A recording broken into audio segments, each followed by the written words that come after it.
Aujourd'hui, nous allons parler du manager agile. Je suis Cédric Watine, tu es chez Outils du Manager, le podcast en français sur le management le plus écouté.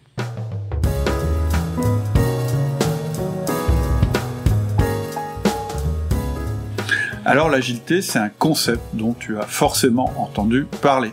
Mais je pense que comme moi, une simple définition ne va pas te suffire. En fait, ce que tu voudrais, c'est savoir ce que ça veut dire exactement et surtout comment faire pour avoir une organisation agile ou tout au moins un management agile. Pour nous parler de ça, j'ai demandé à un spécialiste de la question de venir nous voir. Ce spécialiste de la question, tu le connais probablement si tu es sur le forum ou si tu écoutes le podcast depuis un moment, c'est le fameux Barbu Bavard. Alors tu vas voir, il porte bien son nom. À nouveau, nous avons fait un très long podcast, mais nous sommes allés vraiment au fond du sujet, et je pense que toutes les parties du podcast sont intéressantes.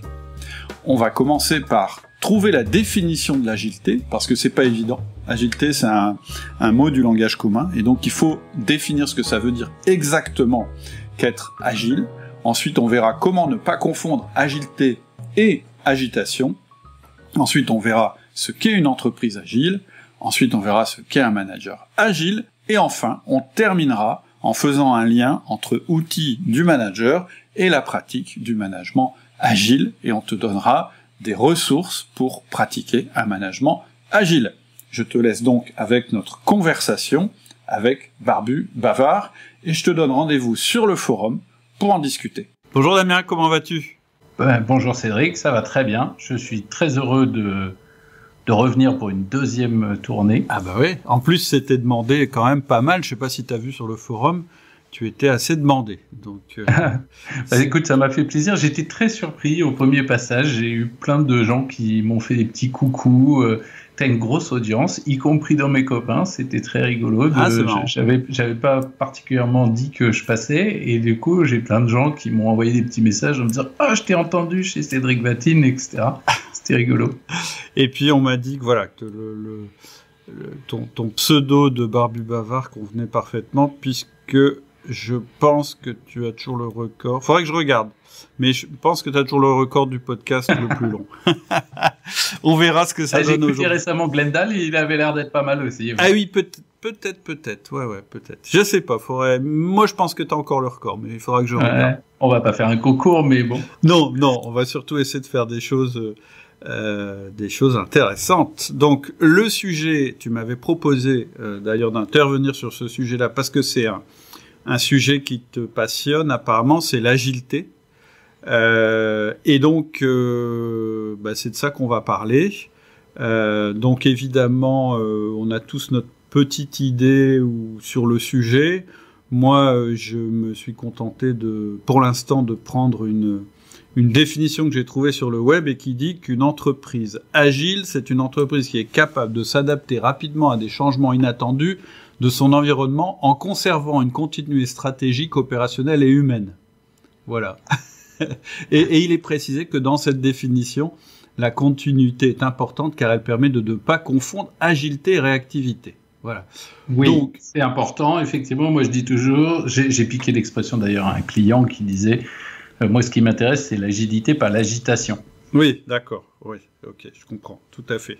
Après, ce que je trouve, c'est qu'une fois qu'on a lu cette définition, on n'est pas beaucoup plus avancé. On comprend effectivement que il faut être agile à l'intérieur d'un cadre, mais à part ça, voilà, ça nous donne pas beaucoup d'infos. Et donc ça m'intéresse vraiment avec toi de redécouvrir ce que c'est ou de découvrir ce que c'est.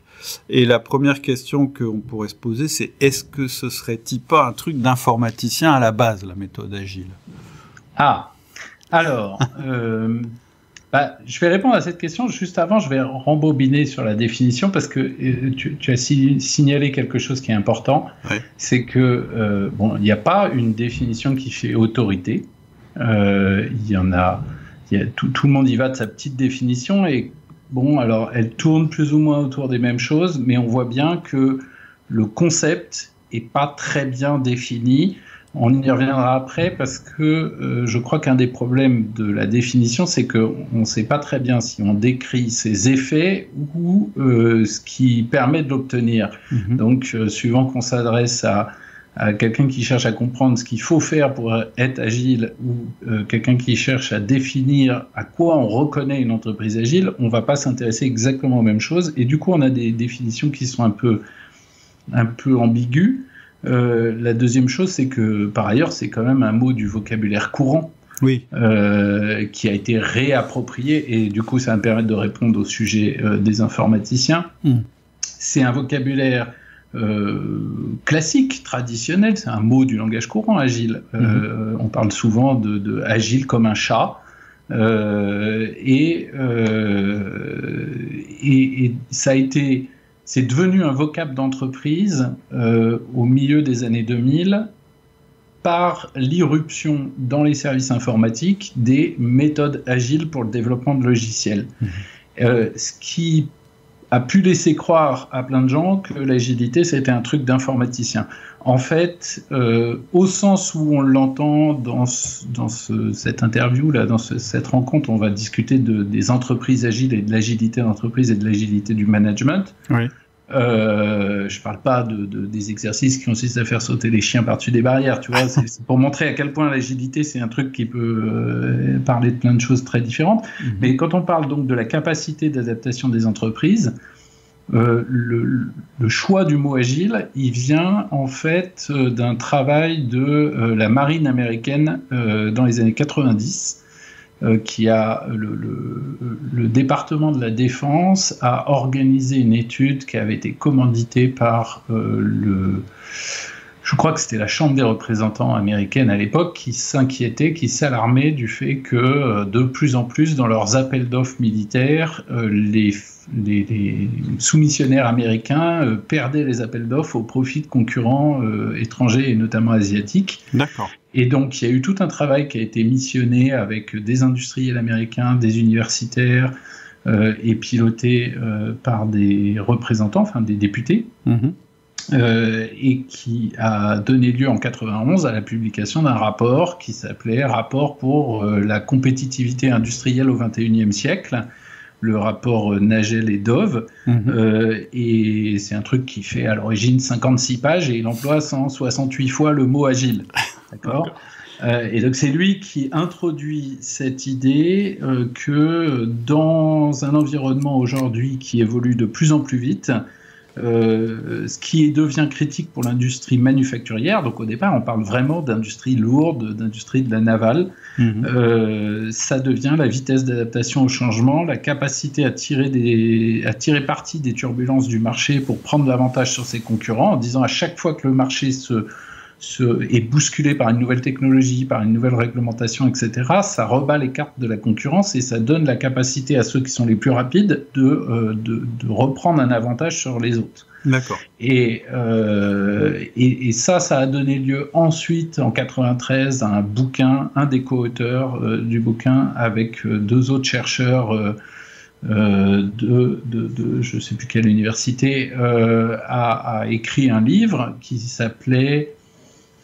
je ne l'ai plus sous la main, mais c'est genre les entreprises virtuelles et les compétiteurs agiles, ou un truc comme ça, le titre américain. Je pourrais te redonner les notes tout à l'heure, je l'ai dans ma bibliothèque. Je le mettrai on le mettra dans le forum. Voilà, et ce bouquin-là donc a été publié en 93. Il se trouve qu'à peu près à la même période, il y avait toute une réflexion et l'émergence dans les équipes ou dans le milieu du génie logiciel, donc des gens dont le métier, c'est ma formation initiale, dont le métier est de piloter des projets informatiques.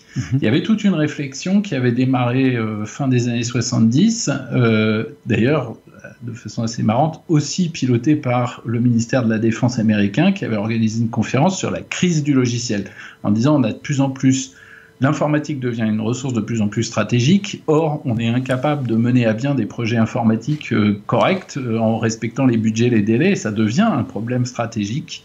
Et donc il y avait toute une réflexion autour de ça, et avait émergé dans les années 90 plein de méthodes alternatives en termes de gestion de projet qui, à l'époque, en 98, il y a un article un peu qui fait date, qui s'appelle The New Methodology de Martin Fowler, qui avait recensé l'ensemble de ces méthodes et qui avait appelé ça les méthodes légères, par opposition à ce qui s'était fait initialement, qui étaient des trucs très lourds, très orientés, très planifiés, très ISO 9000, quoi. Ouais. Et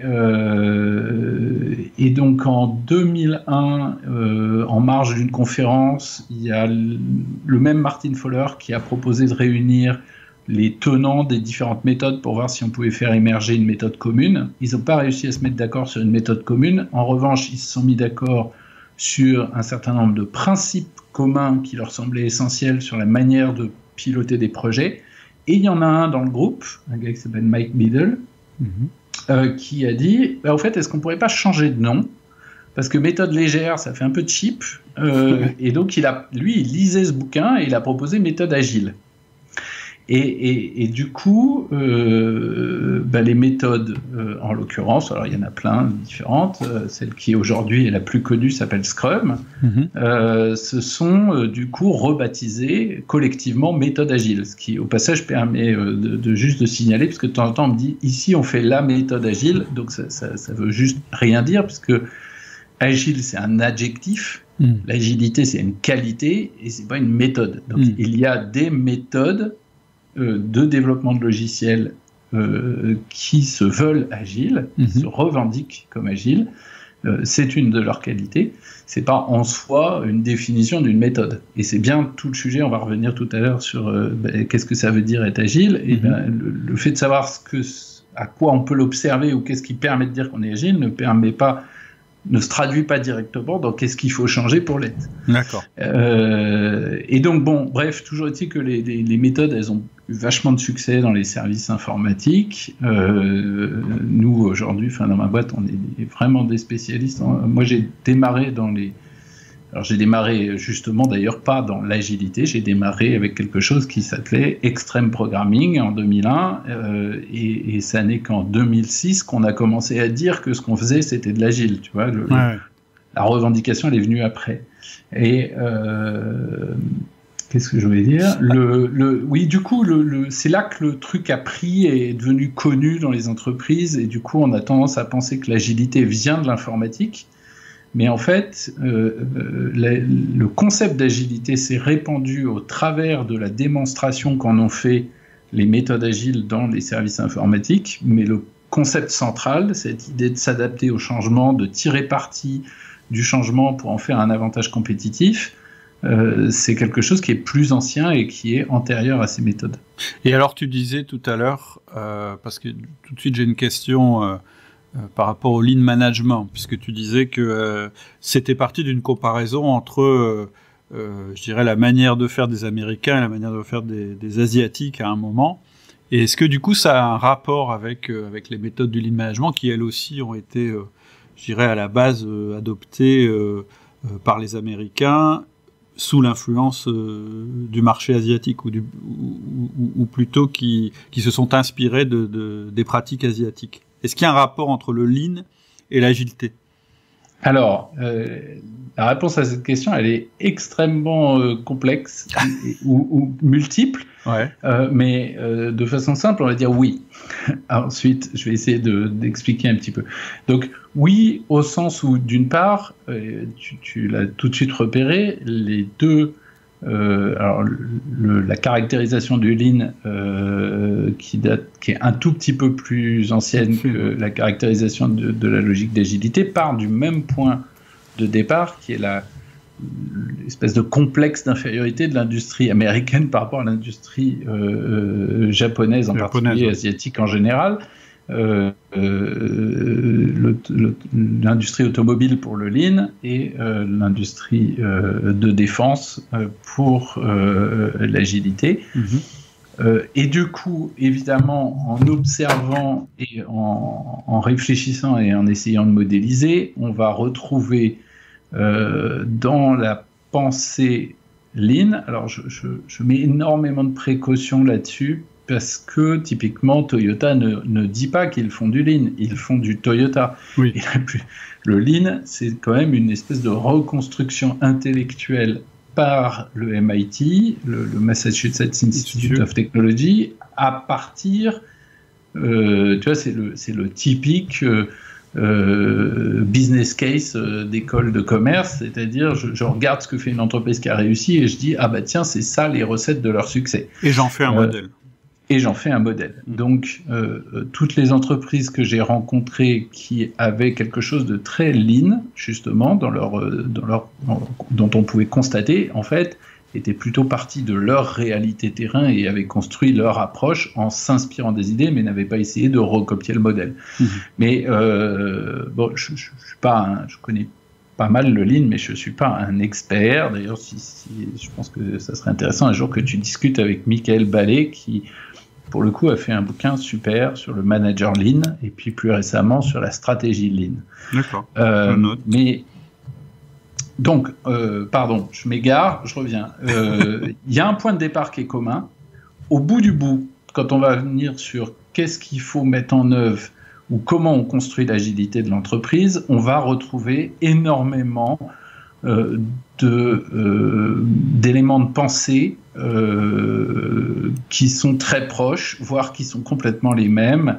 Le fait de regarder le système depuis l'extérieur avec l'œil du client, le fait de partir de la réalité du terrain, d'aller chercher l'autonomie responsable de l'employé, du salarié, de l'ouvrier, de celui qui fait le boulot. Le terrain. Voilà, la primauté au terrain. Je dirais qu'en même temps, la différence... Ah, et pour terminer sur les points communs, quand même, je disais que l'agilité des méthodes agiles informatiques, qui a été le premier exemple concret, puisque au départ, on a ce fameux rapport de 91, mais qui sortait des concepts. La première implémentation concrète de ces concepts, ça a été dans les méthodes agiles de logiciels, et plusieurs d'entre elles, et spécifiquement Scrum, qui aujourd'hui est la plus reconnue, ont été conçus, pensés par des gens qui connaissaient ou le Lean ou le Toyotisme. Scrum a été co-inventé par Jeff Sutherland et Ken Schwaber. Jeff Sutherland, dans ses références de base, moi j'ai fait une formation très tôt, là, en 2007 avec lui, et le manuel qu'il nous donnait, c'était les 14 principes de Toyota de Jeffrey Licker. Hein, c'était vraiment très revendiqué.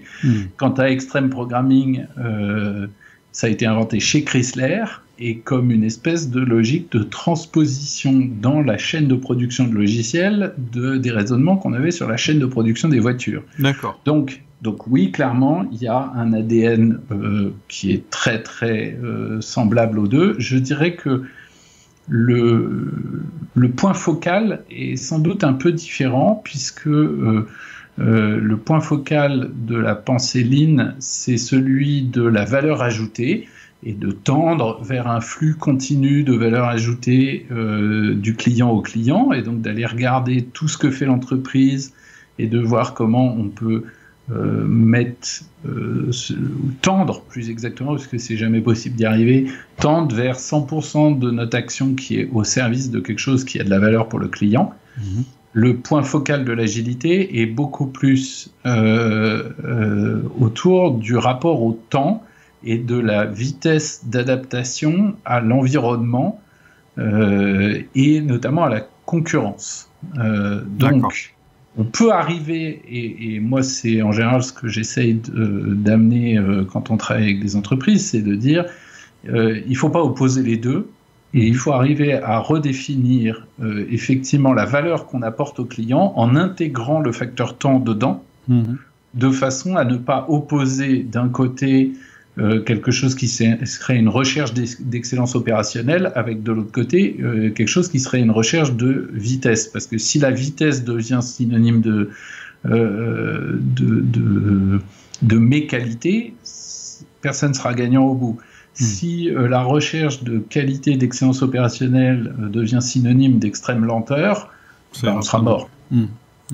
D'accord. Donc, il faut qu'on arrive à concilier les deux, et comme elles ont de toute façon un ADN extrêmement proche, c'est très possible de faire du lean agile. D'accord. Voilà. Comme ça, on a englobé les deux et ça répond à la question. Alors,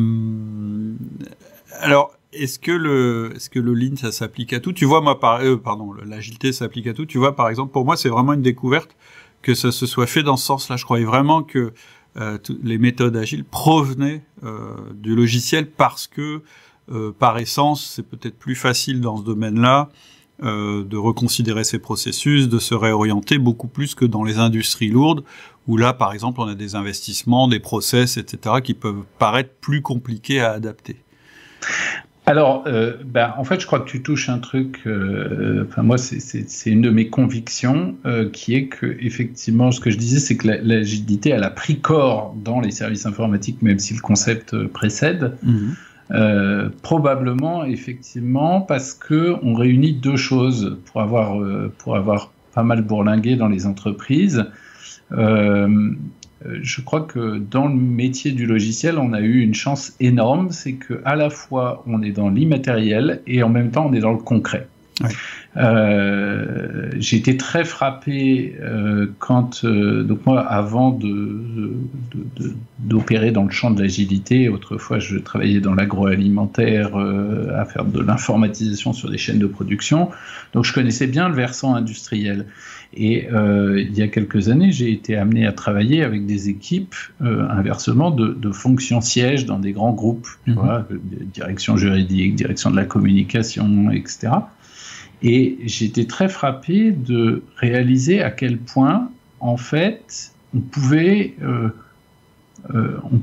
tourner à vide dans ces métiers-là, parce qu'en fait, il y a tout ce qu'on fait est entièrement abstrait, immatériel, c'est du concept. Ouais.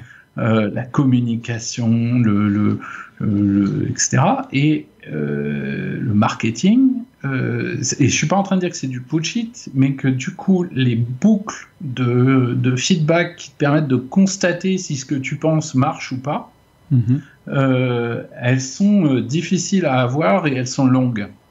Ça m'a frappé une fois en lisant un truc de Peter Drucker où il disait que dans la vie, on est obligé d'avancer avec des paradigmes, donc des représentations mentales de la réalité, sauf que quand on travaille sur un environnement physique et qu'on n'a pas le bon paradigme, la réalité physique vient contredire nos assez théories. Violemment en général.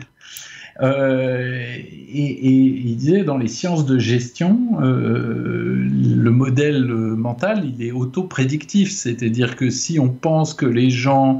tu vois, si on est en modèle X, en théorie McGregor, c'est-à-dire qu'on pense que les gens ne sont motivés que par l'argent et qu'il faut leur dicter des trucs, etc., on va les enfermer dans un style de management qui va les faire se conformer à ça. Oui, on va générer ce que... On va générer ce qu'on croit. Ce qu'on croit, ouais. Et donc... et dans le logiciel, je crois qu'on a eu la chance d'être dans les deux à la fois. C'est-à-dire qu'effectivement, à la fois, on travaille sur de l'immatériel, donc il est relativement facile de changer. Je dis relativement parce que tous les gens qui ont travaillé dans les DSI savent à quel point ce qu'on appelle le legacy, le poids de l'héritage de tous les trucs qu'on a construits avant peut peser, mais toujours est-il qu'il n'y a pas, effectivement, quand on veut repenser ou réorganiser l'usine autrement, c'est extrêmement compliqué, coûteux de déplacer toutes les lignes de fabrication. À ce propos, je pourrais peut-être te donner un exemple d'une boîte que j'ai vue qui fait ça très intelligemment. Mais donc à la fois on avait cette capacité à changer et en même temps le logiciel, ça produit des résultats concrets, observables. Parce qu'au bout du bout, tu as un truc, ça marche pas, les gens s'en servent, les factures sortent, les commandes sont passées, etc. Et donc, tu as une capacité à apprendre par le contact avec le terrain, et donc à la fois en étant très plastique, très capable de changement, et en ayant des boucles qui nous disent si ça marche ou pas, je crois que c'est un très très bon endroit pour tester et faire évoluer des méthodes d'organisation et voir si ça marche, et c'est probablement pour ça que c'est là que ça a émergé. Ok, je comprends. Alors, si on revient à la définition de l'agilité, puisque c'est ce qu'on essaye qu'on essaye justement de déterminer maintenant, c'est une capacité à saisir à son avantage, si j'ai compris ce que tu m'as dit, les variations de l'environnement. Oui. Alors, c'est-à-dire c'est ce qu'on observe de l'extérieur. C'est ça, exactement. Il y a une façon simple de poser la chose. On peut regarder d'abord, tout bêtement, dans le dictionnaire. Puisque c'est un mot du langage courant. Donc, si on regarde dans le dictionnaire, le Larousse, il nous dit que agile, c'est un adjectif qui a deux connotations ou deux dimensions. Une dimension intellectuelle, avec un esprit agile, c'est-à-dire un esprit qui est vif, qui est prompt à comprendre, et puis une dimension plus physique, de mouvement, qui a de l'aisance, qui a de la promptitude dans les mouvements du corps. Je la connais par cœur. Un enfant agile comme un chat. Et par ailleurs, le Larousse te dit que agile, ça vient de agir. C'est la même étymologie. D'accord. Et donc, ces deux trucs-là, ça permet de... pour moi, j'en reviens toujours à cette définition-là parce que je pense qu'elle est assez intéressante. L'agilité, donc, agile, c'est un adjectif. Donc, l'agilité, c'est une capacité. C'est une capacité qui résulte, alors à quoi, on va le voir après, mais effectivement, déjà la définition nous le dit, elle résulte de deux choses, d'une capacité à comprendre vite, et ensuite à s'adapter avec souplesse ou à agir vite. On est bien dans une logique, dans une capacité d'action. Et cette capacité d'action, elle repose à la fois sur une manière de penser et sur une manière d'agir. Donc ça nous donne une base.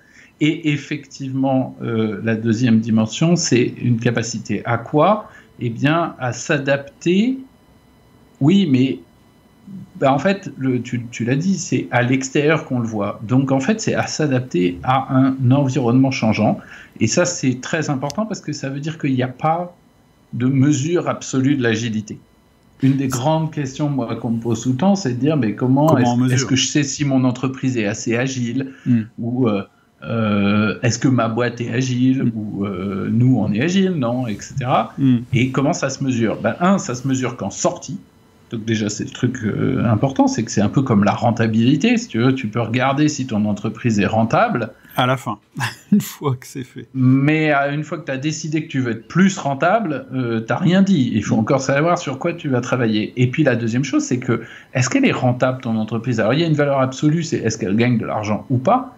Est-ce qu'elle est rentable par rapport à son secteur? Si tu es dans un secteur où tout le monde, où la marge moyenne c'est 10% et toi t'en fais 3%, t'as pas une entreprise très rentable. Et du coup, tu as un problème de compétitivité. Parce que tu as moins de capacité d'autofinancement que les autres. Si au contraire tu arrives à dégager 40% de marge brute dans une industrie où la moyenne c'est 25%, eh bien tu as un vrai avantage stratégique puisque tu peux croître et investir plus vite que les autres. L'agilité c'est exactement la même chose, c'est-à-dire que si tu es dans un environnement qui est très stable, où il y a peu de changements, et où toi, tu es capable en 2 mois de reconfigurer tes offres et ton organisation quand il y a des évolutions dans un environnement où tous tes concurrents y mettent 1 an, tu es super agile.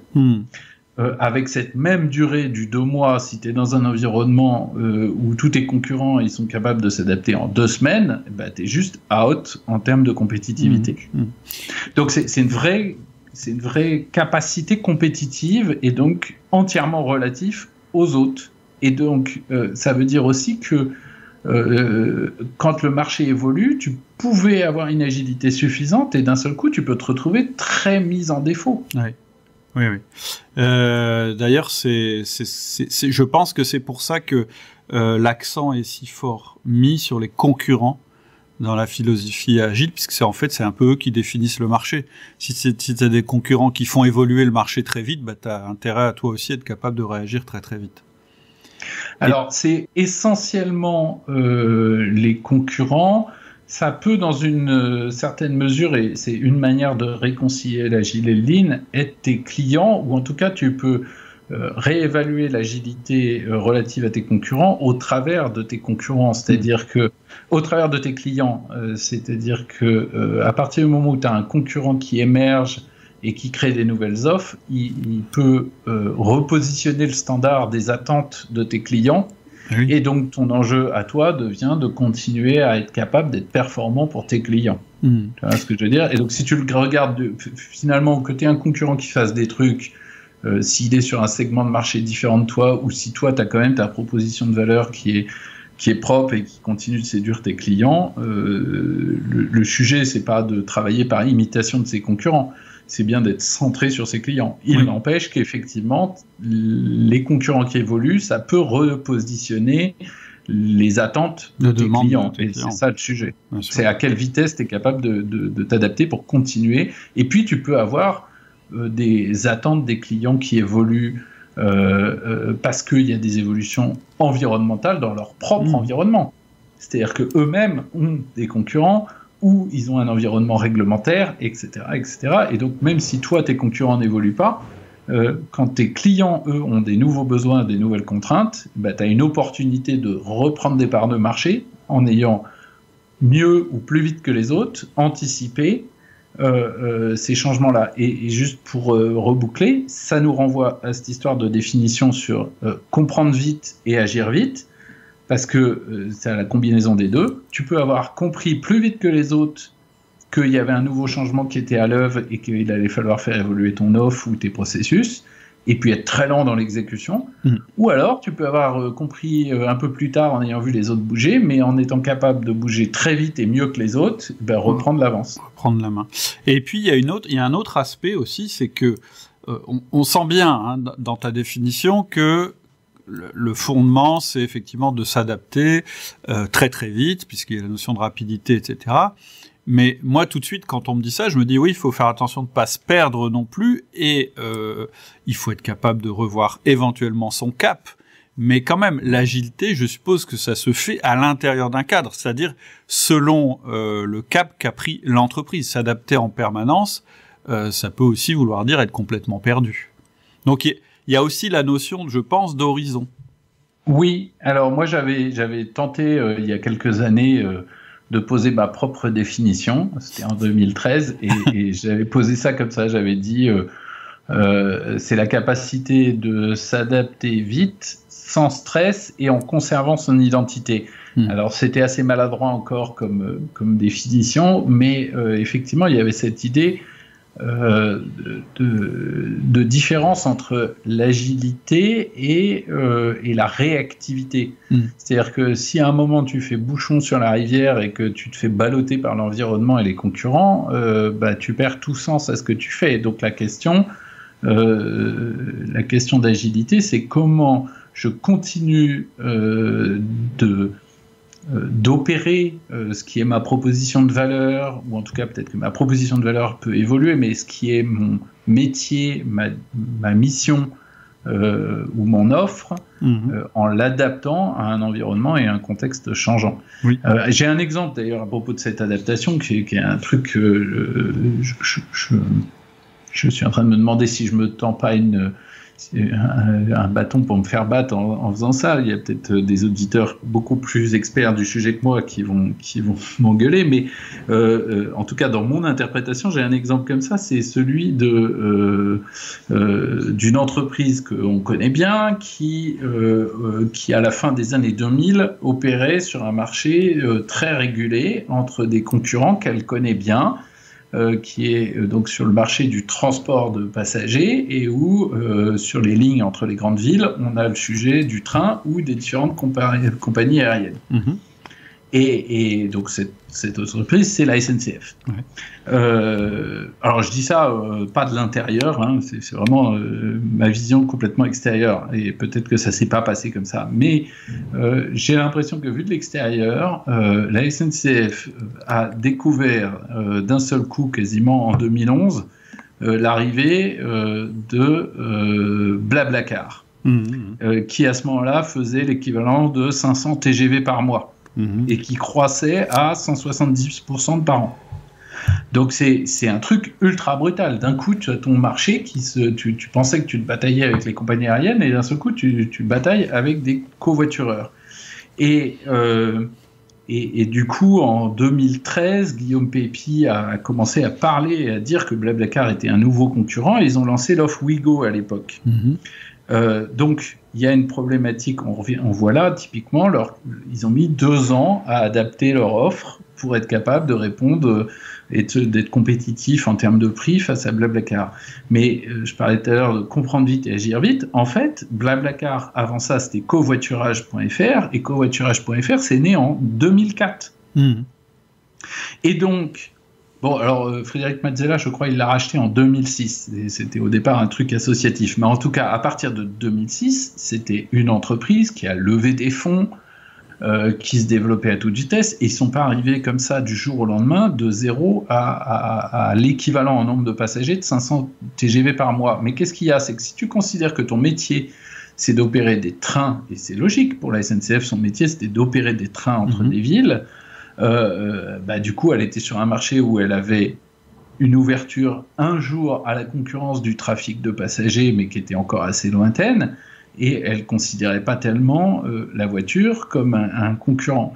Si en revanche tu redéfinis ton marché comme étant effectivement la mobilité des personnes entre les grandes villes françaises, d'un seul coup, dans ton paysage stratégique, tu vois apparaître Blablacar. Et donc, il y a aussi ça qui est la capacité de l'entreprise d'un point de vue stratégique à penser son besoin d'agilité. Il est aussi très lié à la façon dont tu regardes ton marché, dont tu le définis et dont tu définis ce qui est invariant dans ton entreprise finalement.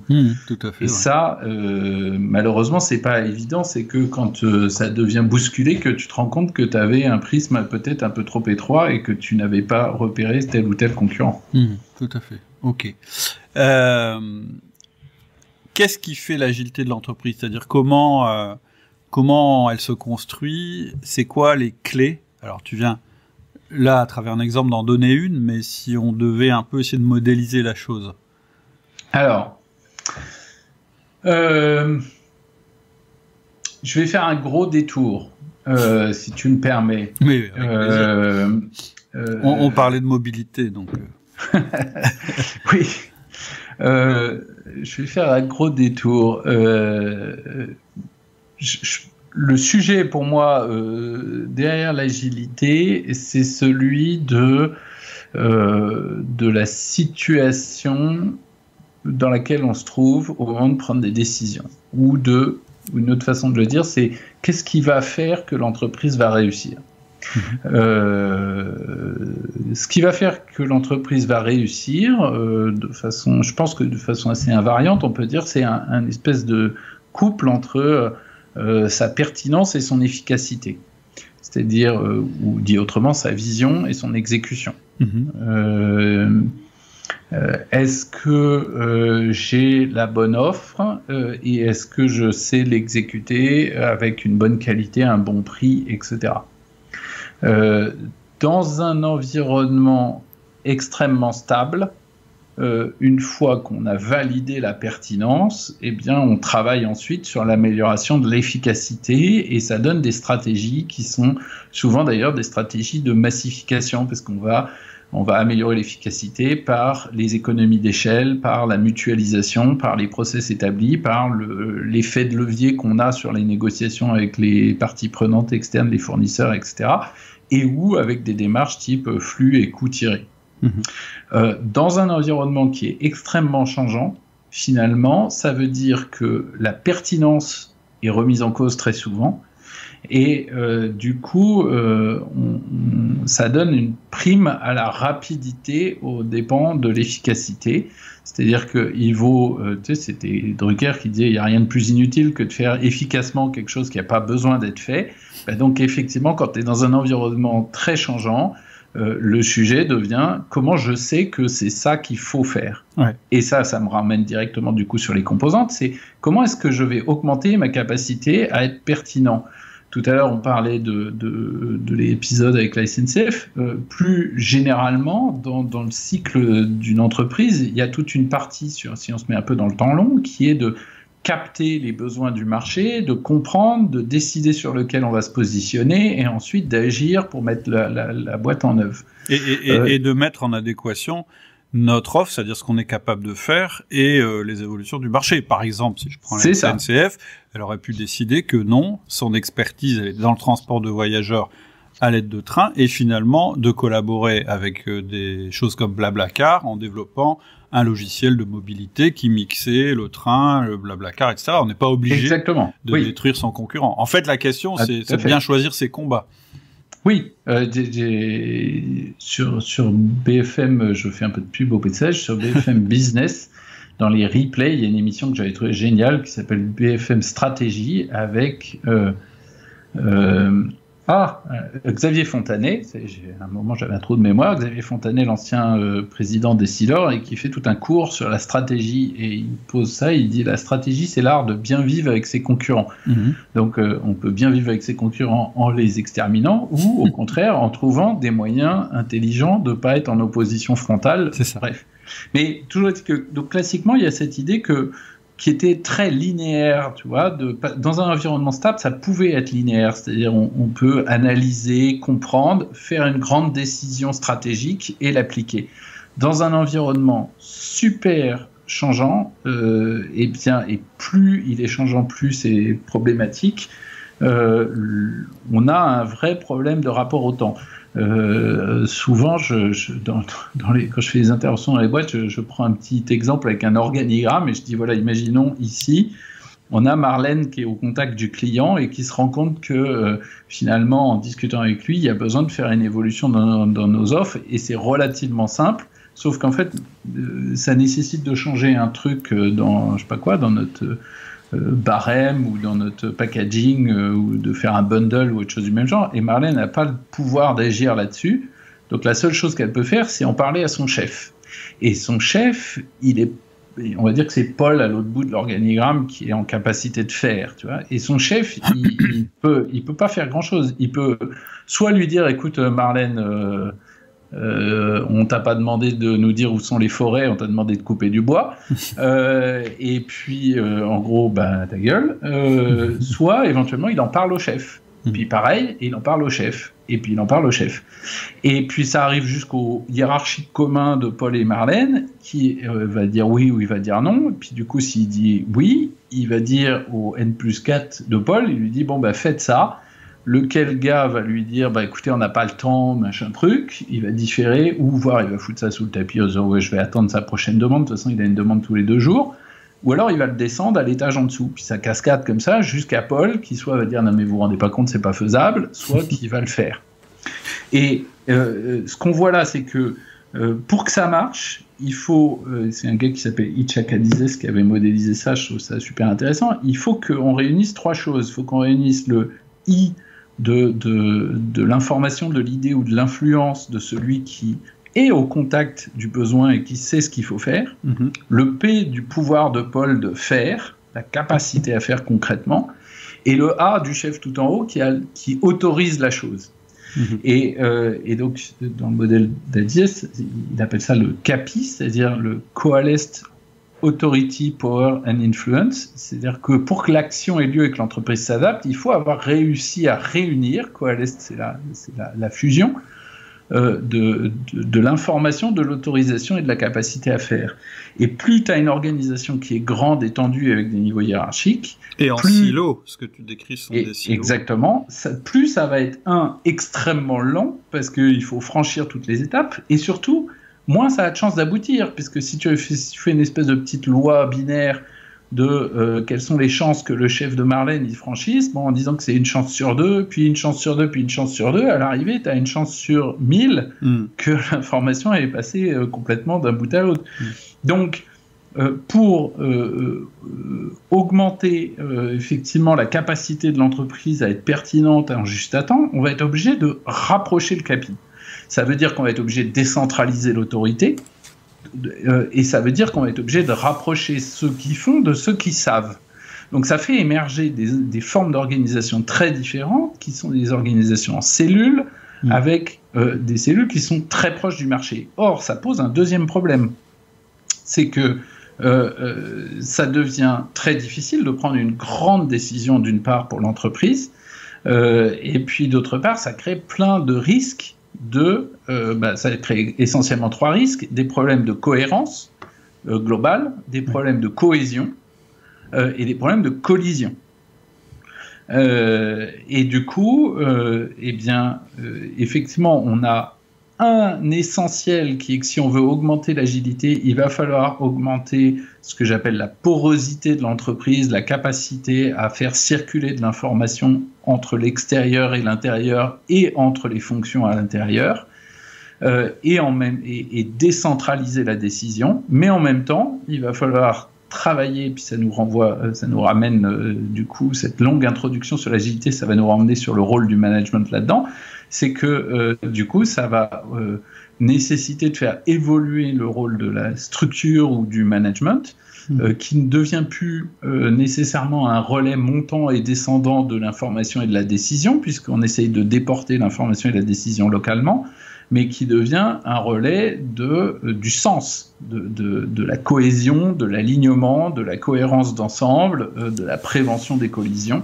et plus largement de l'intention, puisque on en revient à ce qu'on disait tout à l'heure, sinon on est dans la réactivité. La question à un moment, c'est qu'est-ce que l'entreprise veut apporter à ses clients et au marché, quel est le sens, quelle est sa mission, et du coup, pour qu'on s'adapte quand même en restant dans le sens de ce qu'on voulait faire. Tout à fait. En fait, en faisant ça, tu augmentes le risque de désordre dans l'entreprise et tu menaces l'entreprise d'explosion, en fait. C'est-à-dire que, si j'ai bien compris, tu nous as donné l'exemple d'une entreprise solide et rigide, c'est celle qui est organisée en silos, et donc c'est sûr, les process sont sûrs, ils sont respectés, elle est prévisible, etc. Le problème, c'est qu'elle est absolument pas adaptable au marché. Et donc, quand Marlène se rend compte, finalement réussit à dire à Paul, le message de Marlène arrive à Paul, c'est déjà trop tard parce que le marché a probablement déjà évolué. Donc, ça fonctionne pas. Donc, ce que tu dis, c'est que ce qui marche mieux, ce sont des cellules. Et le danger avec des cellules, c'est que, effectivement, elles génèrent du désordre. Et à mon sens, ce qui permet de redonner de l'ordre dans tout ça, c'est ce que tu as dit, c'est le sens. C'est-à-dire que mieux l'entreprise aura défini sa mission, mieux elle aura défini son rôle sur le marché, plus les décisions qui seront prises par les cellules seront éclairées et seront prises en fonction de cette vision. Mais c'est quelque chose d'assez abstrait finalement. Et alors justement, ce que j'allais dire, c'est que le sens est primordial, mais il ne suffit pas parce que il a besoin d'être instancié au quotidien. Ouais. Il a besoin d'être contextualisé tout le temps. Ouais. Et du coup, et puis par ailleurs, il y a besoin aussi de réguler effectivement j'allais dire les conflits au sens conflit d'allocation de ressources, parce que l'entreprise peut pas investir dans tous les départements simultanément,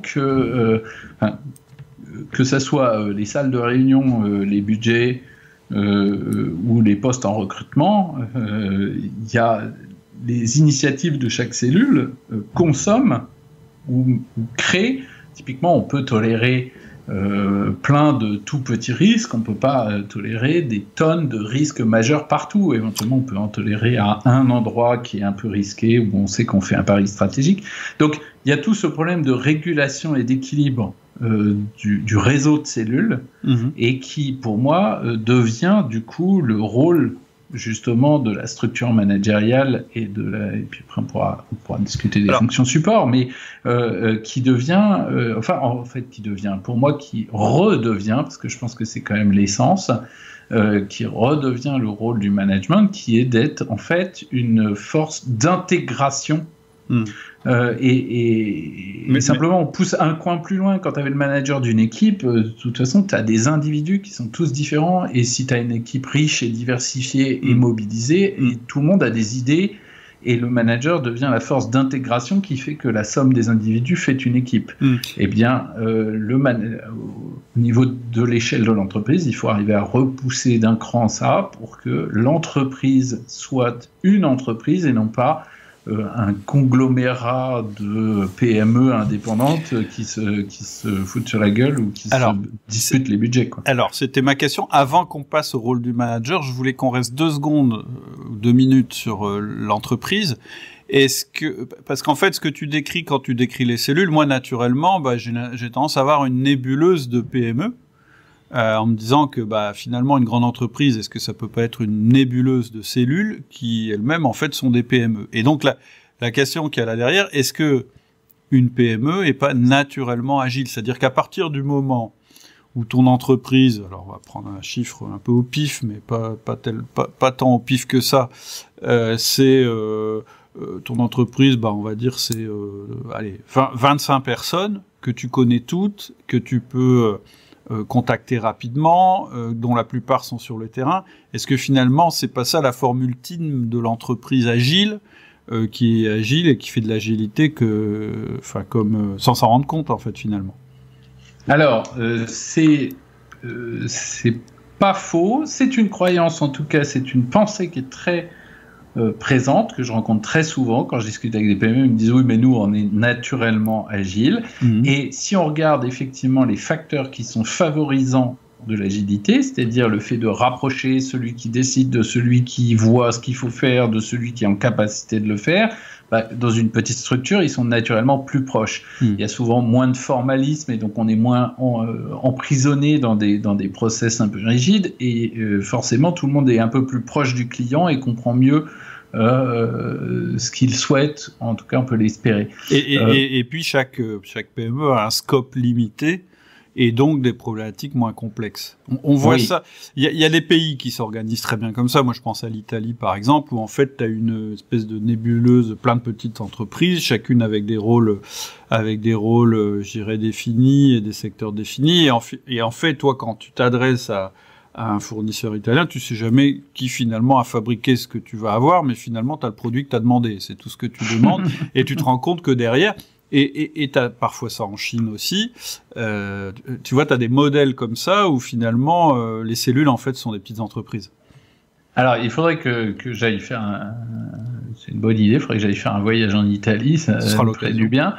Mais donc oui, ils ont les PME ont tous ces facteurs-là. Alors il y a quand même un truc, c'est qu'il y a quand même énormément de PME et j'ai pas échappé à la règle, qui ont été construites sans avoir été pensées, c'est-à-dire qui au départ ont un client et qui du coup n'ont pas forcément une définition très claire de quelle est leur proposition de valeur, quel est leur positionnement et ce qu'elles veulent offrir, et qui sont peut-être souvent plus dans la réactivité que dans l'agilité à proprement parler.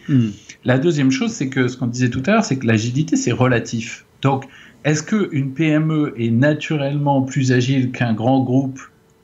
Oui. Mais est-ce qu'elle est en concurrence directe avec le grand groupe? La question c'est du coup, est-ce qu'elle est assez agile par rapport à ceux qui sont ses concurrents ou par rapport aux attentes et aux besoins de ses clients? Donc ça ne résout pas tout. Dire qu'effectivement on a plus de facteurs favorables, il reste celui du sens qui n'est pas toujours très articulé dans les PME. Mais au-delà de ça, la question c'est quel est le besoin. Voilà. Par contre, ce qui est sûr, c'est qu'effectivement la taille il y a un travail qui a été fait par le BCG, le Boston Consulting Group, il y a quelques années. Il y a même un TED sur le sujet d'un Français, Yves Morieux, qui a fait un TED qui s'appelle Six Simple Rules. Qui a sorti un bouquin qui s'appelle... Exactement. Pareil. Six Simple Rules, Smart Simplicity. Smart Simplicity, c'est ça. Et dans l'introduction de ce truc-là, ils évoquent quelque chose qu'ils ont fait, que je trouve très intéressant. Ils ont mesuré... Alors, on peut critiquer la base de calcul, mais enfin, en soi, je pense que c'est quand même intéressant, révélateur. Ils ont créé un indice de complexité des entreprises et un indice de complication. La complexité, ils sont basés sur les rapports annuels en regardant le nombre d'exigences externes, réglementaires ou d'attentes du marché plus ou moins contradictoires auxquelles les entreprises doivent répondre. C'est-à-dire aujourd'hui, elles doivent être à la fois transparentes, performantes, responsables, écologiques, etc. Et en parallèle de ça, ils ont mesuré donc cet indice de complexité sur la période qu'ils ont évalué. Alors j'ai un doute, je crois que c'est sur 20 ans ou 30 ans, il faudrait que je retrouve le schéma. C'est multiplié par 6. Toujours est-il que sur la même période, ils ont mesuré la complication, c'est-à-dire le nombre de niveaux hiérarchiques ou de silos qui sont mis en place pour répondre à l'ensemble de ces exigences. Et donc, quand la complexité de l'environnement a fait x6, la complication des entreprises a fait x37. C'est ça. D'accord ? Et donc, on arrive à des trucs où, effectivement, ça devient kafkaïen, quoi. Oui, et où le sens est complètement dilué, en plus. Parce que quand c'est... Alors, c'est énormément ça. C'est-à-dire qu'on retrouve après dans des grosses structures des services ou des fonctions dont on a parfois l'impression qu'ils travaillent à s'auto-justifier. Hein ? Donc là, les PME, je crois, ont effectivement une vraie force là-dessus, mais pour avoir travaillé parfois avec des startups, on pourrait se dire que dans une start-up, les gens voient très bien, qui sont très agiles et qui voient très bien le sens, etc. Et parfois pas du tout. Ils sont totalement en mode réactif et non pas tellement agiles. Et donc ils changent de vision comme de chemise à peu près, sans trop savoir où ils vont. Ce qui d'ailleurs en général ne les emmène nulle part. Hein. C'est un des clés. Une application de l'agilité à la recherche d'un business model, c'est la méthode qui s'appelle le Lean Startup. Ouais. Et le Lean Startup qualifie bien ce qu'il appelle un pivot, puisqu'on teste des choses et on pivote. Un pivot, c'est changer de proposition sur le marché sans changer de vision. On a quand même la même, globalement, lecture de ce qui ne va pas et de ce qu'on veut apporter au marché, et après on cherche à le packager autrement, à le vendre autrement, à le vendre par un autre canal, à le vendre avec un autre business model, à le vendre à une autre personne, mais on tourne, on itère autour de ça pour trouver ce qu'on appelle le product market fit, la rencontre entre ce qu'on est capable d'offrir et ce que le marché est prêt à acheter, mais en gardant la même vision. C'est ça, en fait, je pense qu'il y a des horizons temporels qui sont différents. Moi en tout cas, alors, je prétends pas faire des propositions dans le domaine agile, mais si tu veux, quand je parle du management par objectif, la première chose que j'ai tendance à faire, c'est à proposer des horizons différents, c'est-à-dire déjà de dire qu'il y a un horizon stratégique, un horizon tactique et un horizon terrain, et qu'il y a un temps pour chaque chose, et qu'il y en a un qui est sur 90 jours, l'autre qui est sur 30 jours, et l'autre qui se fait à la semaine, parce qu'effectivement, si c'est la seule manière pour moi, de s'assurer qu'il y ait un semblant de cap qui soit respecté. C'est-à-dire que quand on change de vision tous les mois, en fait, c'est qu'on n'a pas de vision. Et tout quand le moindre obstacle te fait remettre en cause ta vision, bah, ça veut dire que tu vas nulle part. C'est-à-dire que ça voudrait dire, j'ai envie de... je prends la route et dès qu'il y a un bouchon, bah, je change ma destination. Bon. Ça, c'est de la réactivité. Alors, ce qui m'intéresse avant qu'on fasse peut-être le lien avec outils du manager, c'est qu'on parle de l'agilité du manager. Maintenant, on a défini le sujet, on a parlé de ce que ça voulait dire au niveau d'une entreprise. Ça m'intéresse maintenant de savoir ce que ça veut dire au niveau d'un manager. Oui. Je vais répondre à ça tout de suite. Juste, j'accrochais sur ce que tu étais en train de dire sur les trois horizons du MPO, là, du management par objectif, stratégique, et tu parlais de l'horizon temporel. Je crois que c'est intéressant de le coupler aussi avec un horizon spatial, géographique. C'est-à-dire que, je reviens tout à l'heure sur le fait que l'autonomie des petites cellules, ça peut donner l'impression d'un chaos. Et ça va nous renvoyer tout de suite sur le manager agile. Tiens, ça tombe très bien. Oui et non, parce que effectivement, si l'initiative et donc l'errance, ou on va dire la divergence par rapport à ce qui existait, l'innovation, le changement, finalement a une portée qui est celui de la cellule, donc de ce qu'elle fait, de sa fonction, de ce qu'elle apporte au marché, de ses clients, etc., on va avoir une micro-incohérence globale ou une micro-collision globale qui n'est pas dommageable tant qu'elle ne s'accumule pas. Et donc, du coup, on peut avoir à la fois cette logique de décisions stratégiques qui ont un rythme lent et de décisions tactiques qui ont un rythme mensuel et de décisions opérationnelles qui ont un rythme quotidien ou hebdomadaire, et de la même façon d'initiatives de capacité à diverger localement pendant un temps court, oui. Géographiquement, on va dire au périmètre d'un département ou d'une filiale sur un temps un peu plus long, et puis de réintégration stratégique. Là encore, c'est des boucles d'adaptation rapides en fait, avec un retour rapide, c'est-à-dire tiens ça marche pas, j'essaye ça marche pas non plus, et sans que ça ait de conséquences pour l'ensemble des autres cellules.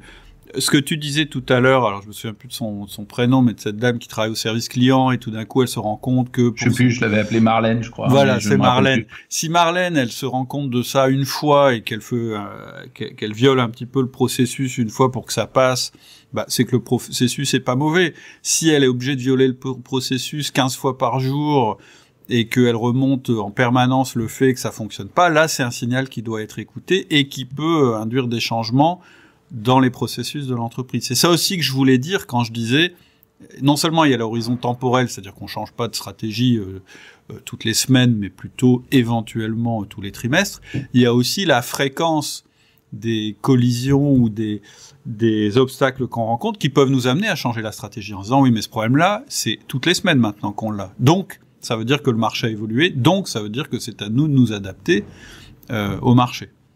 Tout à fait. Et il y a un deuxième élément essentiel dans ce que tu viens d'évoquer, c'est la notion d'apprendre. Oui. Parce que tout à l'heure, j'évoquais l'idée que traditionnellement, il y avait cette idée de on analyse tout le marché, on comprend, on décide une grande stratégie, on la met en œuvre.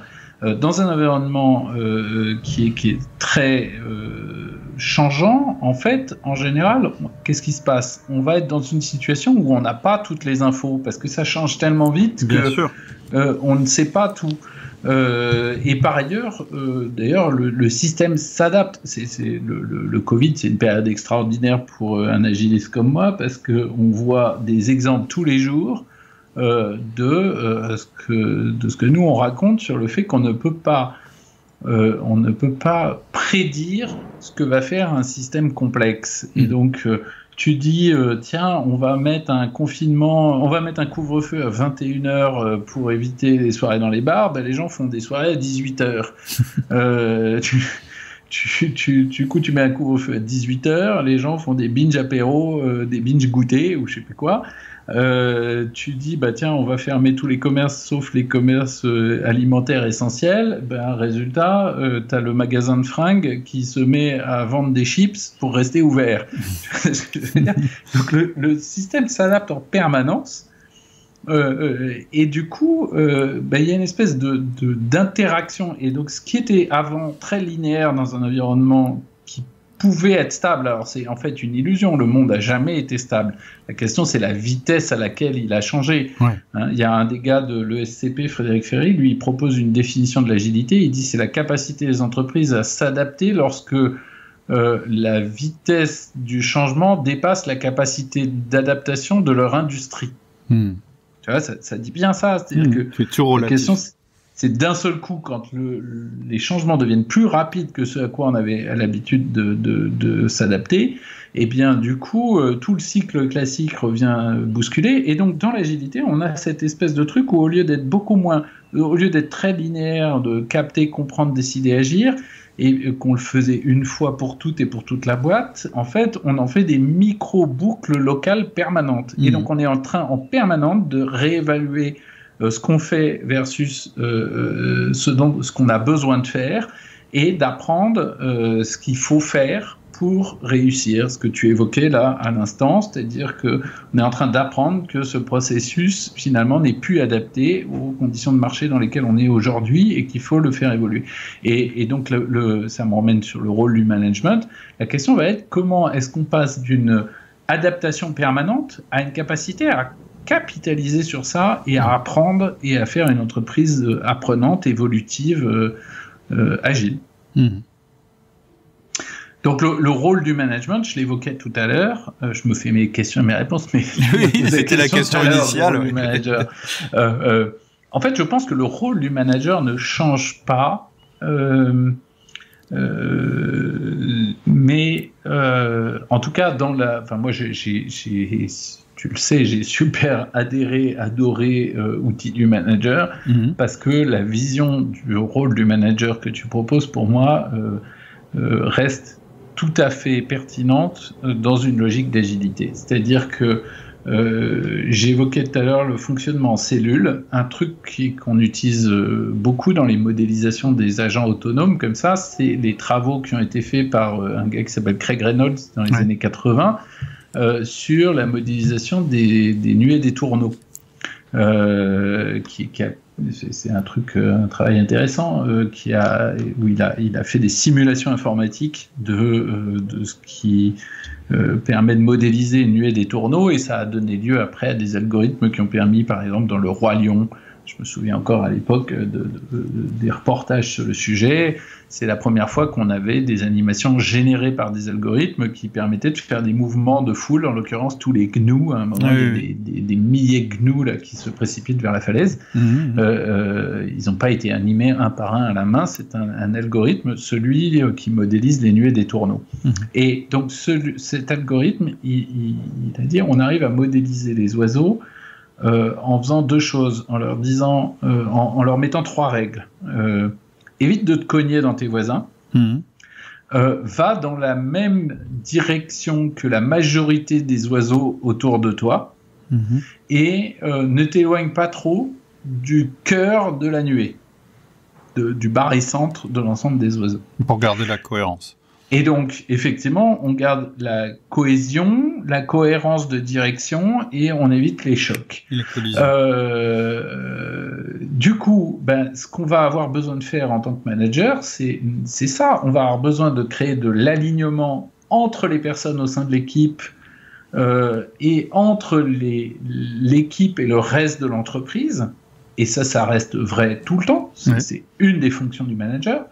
On va avoir besoin de créer de la cohésion au sein de l'équipe, mais aussi entre notre équipe et les autres équipes. C'est bien pour éviter que justement ces cellules deviennent elles sont autonomes, elles ne sont pas indépendantes. C'est ça, exactement, c'est la différence.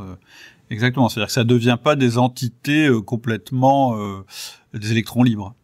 Non, et une des clés pour moi de ça, c'est un truc que nous on appelle le team number one. L'expression vient d'un gars qui s'appelle Patrick Lencioni, j'en avais déjà parlé, je crois, sur le forum, qui est l'idée que on est une partie d'un tout et que donc on doit subordonner quand même notre autonomie ou notre liberté à l'intérêt du collectif supérieur.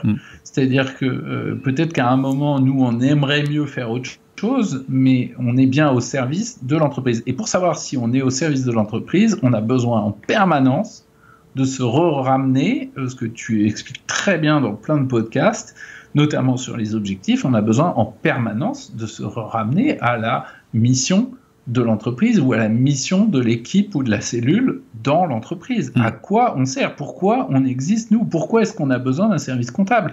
Pourquoi est-ce qu'on a besoin d'un service recouvrement? Pourquoi est-ce qu'on a besoin d'un service qualité?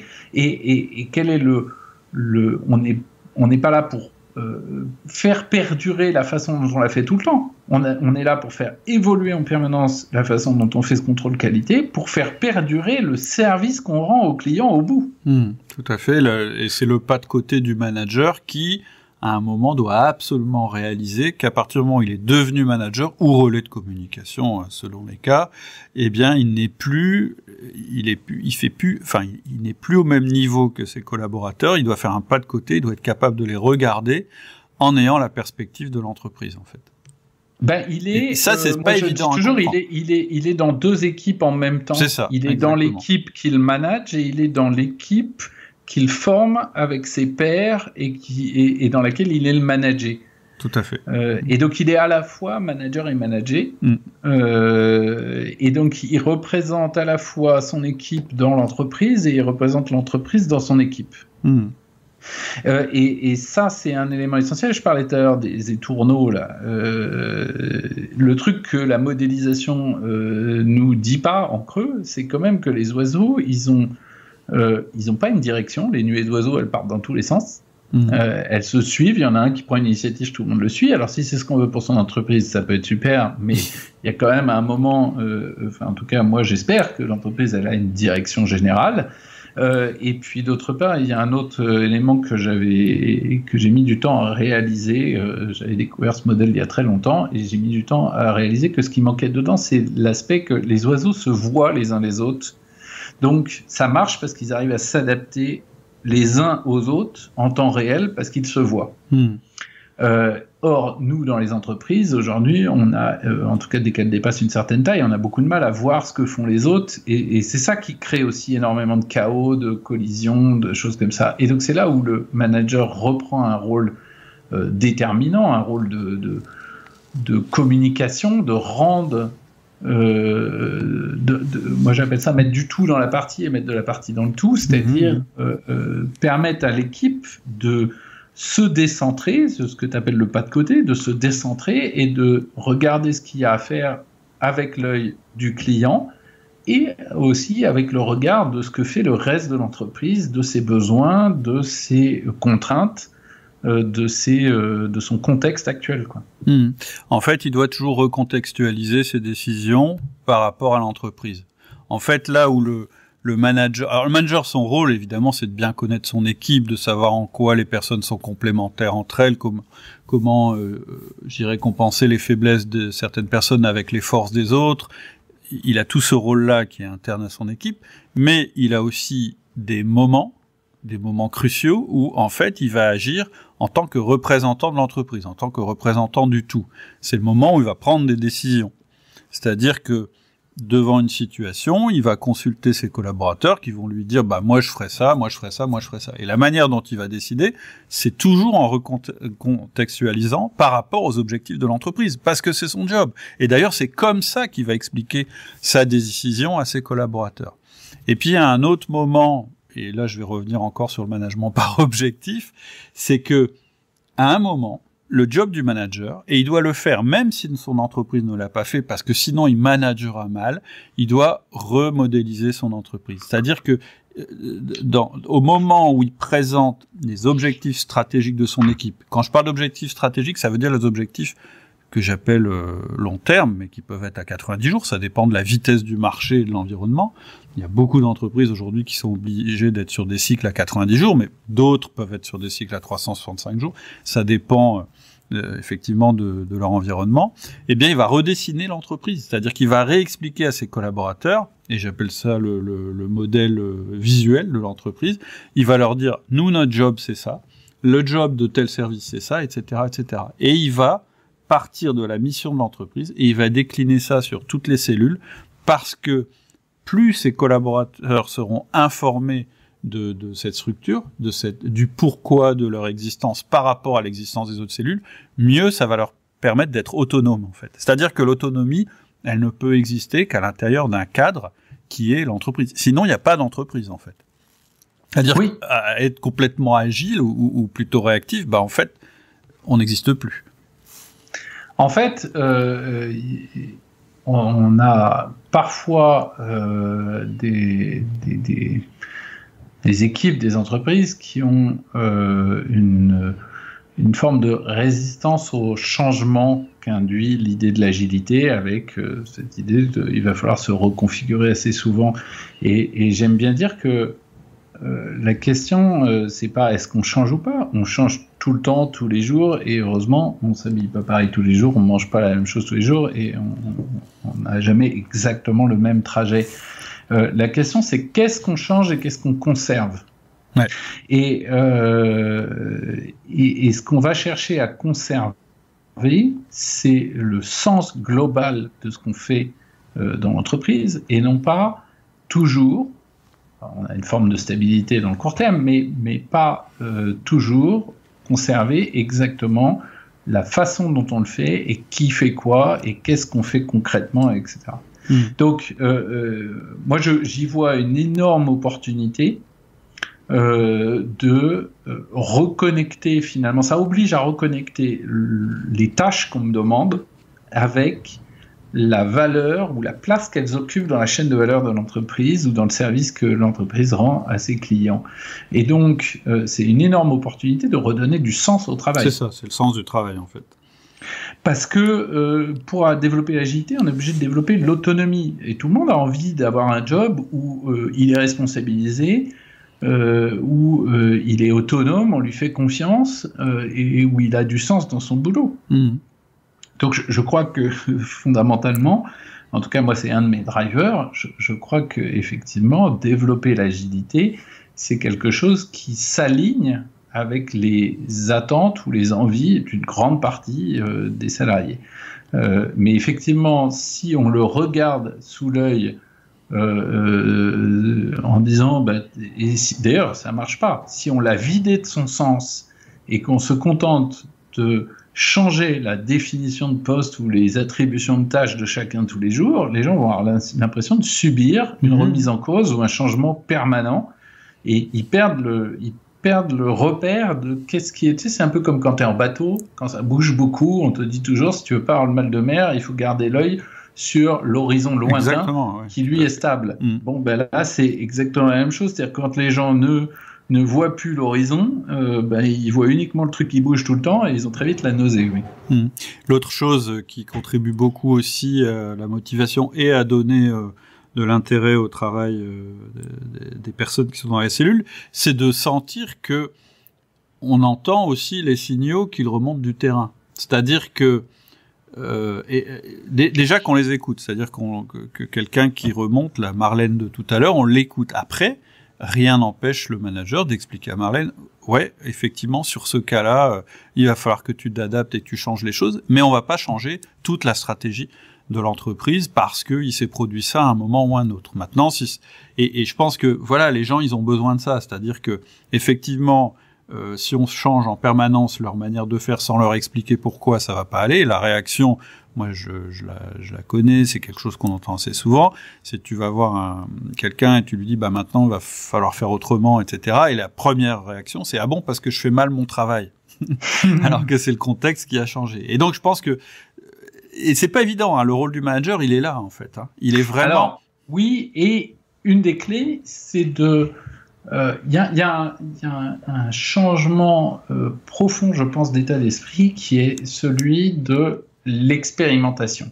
C'est-à-dire, on passe de je sais à j'expérimente, je teste, je crois. Et donc typiquement c'est intéressant dans les deux sens. C'est intéressant pour l'entreprise, c'est-à-dire que si on donne à Marlène une capacité d'autonomie pour discuter directement avec Paul, qui veut dire et elle va le convaincre ou pas, il va lui dire que c'est pas possible ou pas, ils vont itérer ensemble, ils vont essayer un truc. Si ça reste à ce niveau-là, l'entreprise a tout perdu, elle n'a rien appris, elle a juste voilà. En revanche, si effectivement le manager a coaché, appris à Marlène à dire « Eh bien, écoute, tu crois ça, qu'est-ce que tu pourrais faire? Comment on pourrait valider cette hypothèse ?» Parle-en à Paul, faites une expérience, regardez ce que ça donne et on apprend. C'est ce que je veux dire, on teste, on itère. Je reviens tout à l'heure, on parlait du fait que les équipes de développement de logiciels ont expérimenté pas mal de choses, et donc autant on peut pas, je crois pas qu'on puisse développer l'agilité qu'on puisse dire une entreprise agile, c'est une entreprise qui fait comme les méthodes agiles ou comme les informaticiens partout, et encore moins ce que je vois parfois qui est genre on va faire des réunions debout et on va tout faire sur des post-it. C'est vraiment prendre le problème par le petit bout de la lorgnette. Mais en revanche, dans les patterns sous-jacentes, dans les modes de fonctionnement sous-jacents, il y a des trucs extrêmement intéressants. Typiquement, dans les équipes de développement logiciel, on a une double boucle d'adaptation. Ça, c'est un méta-processus qu'on peut reproduire partout dans son management, c'est-à-dire,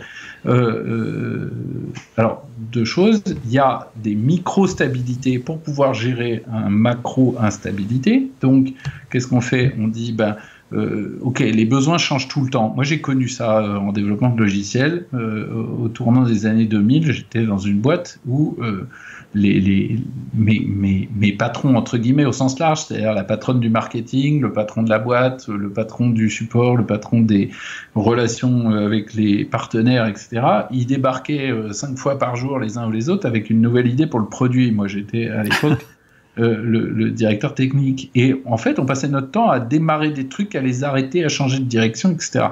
L'agilité, ça nous a permis d'avoir une démarche où on disait, OK, on fige un truc, on le fait, on va au bout.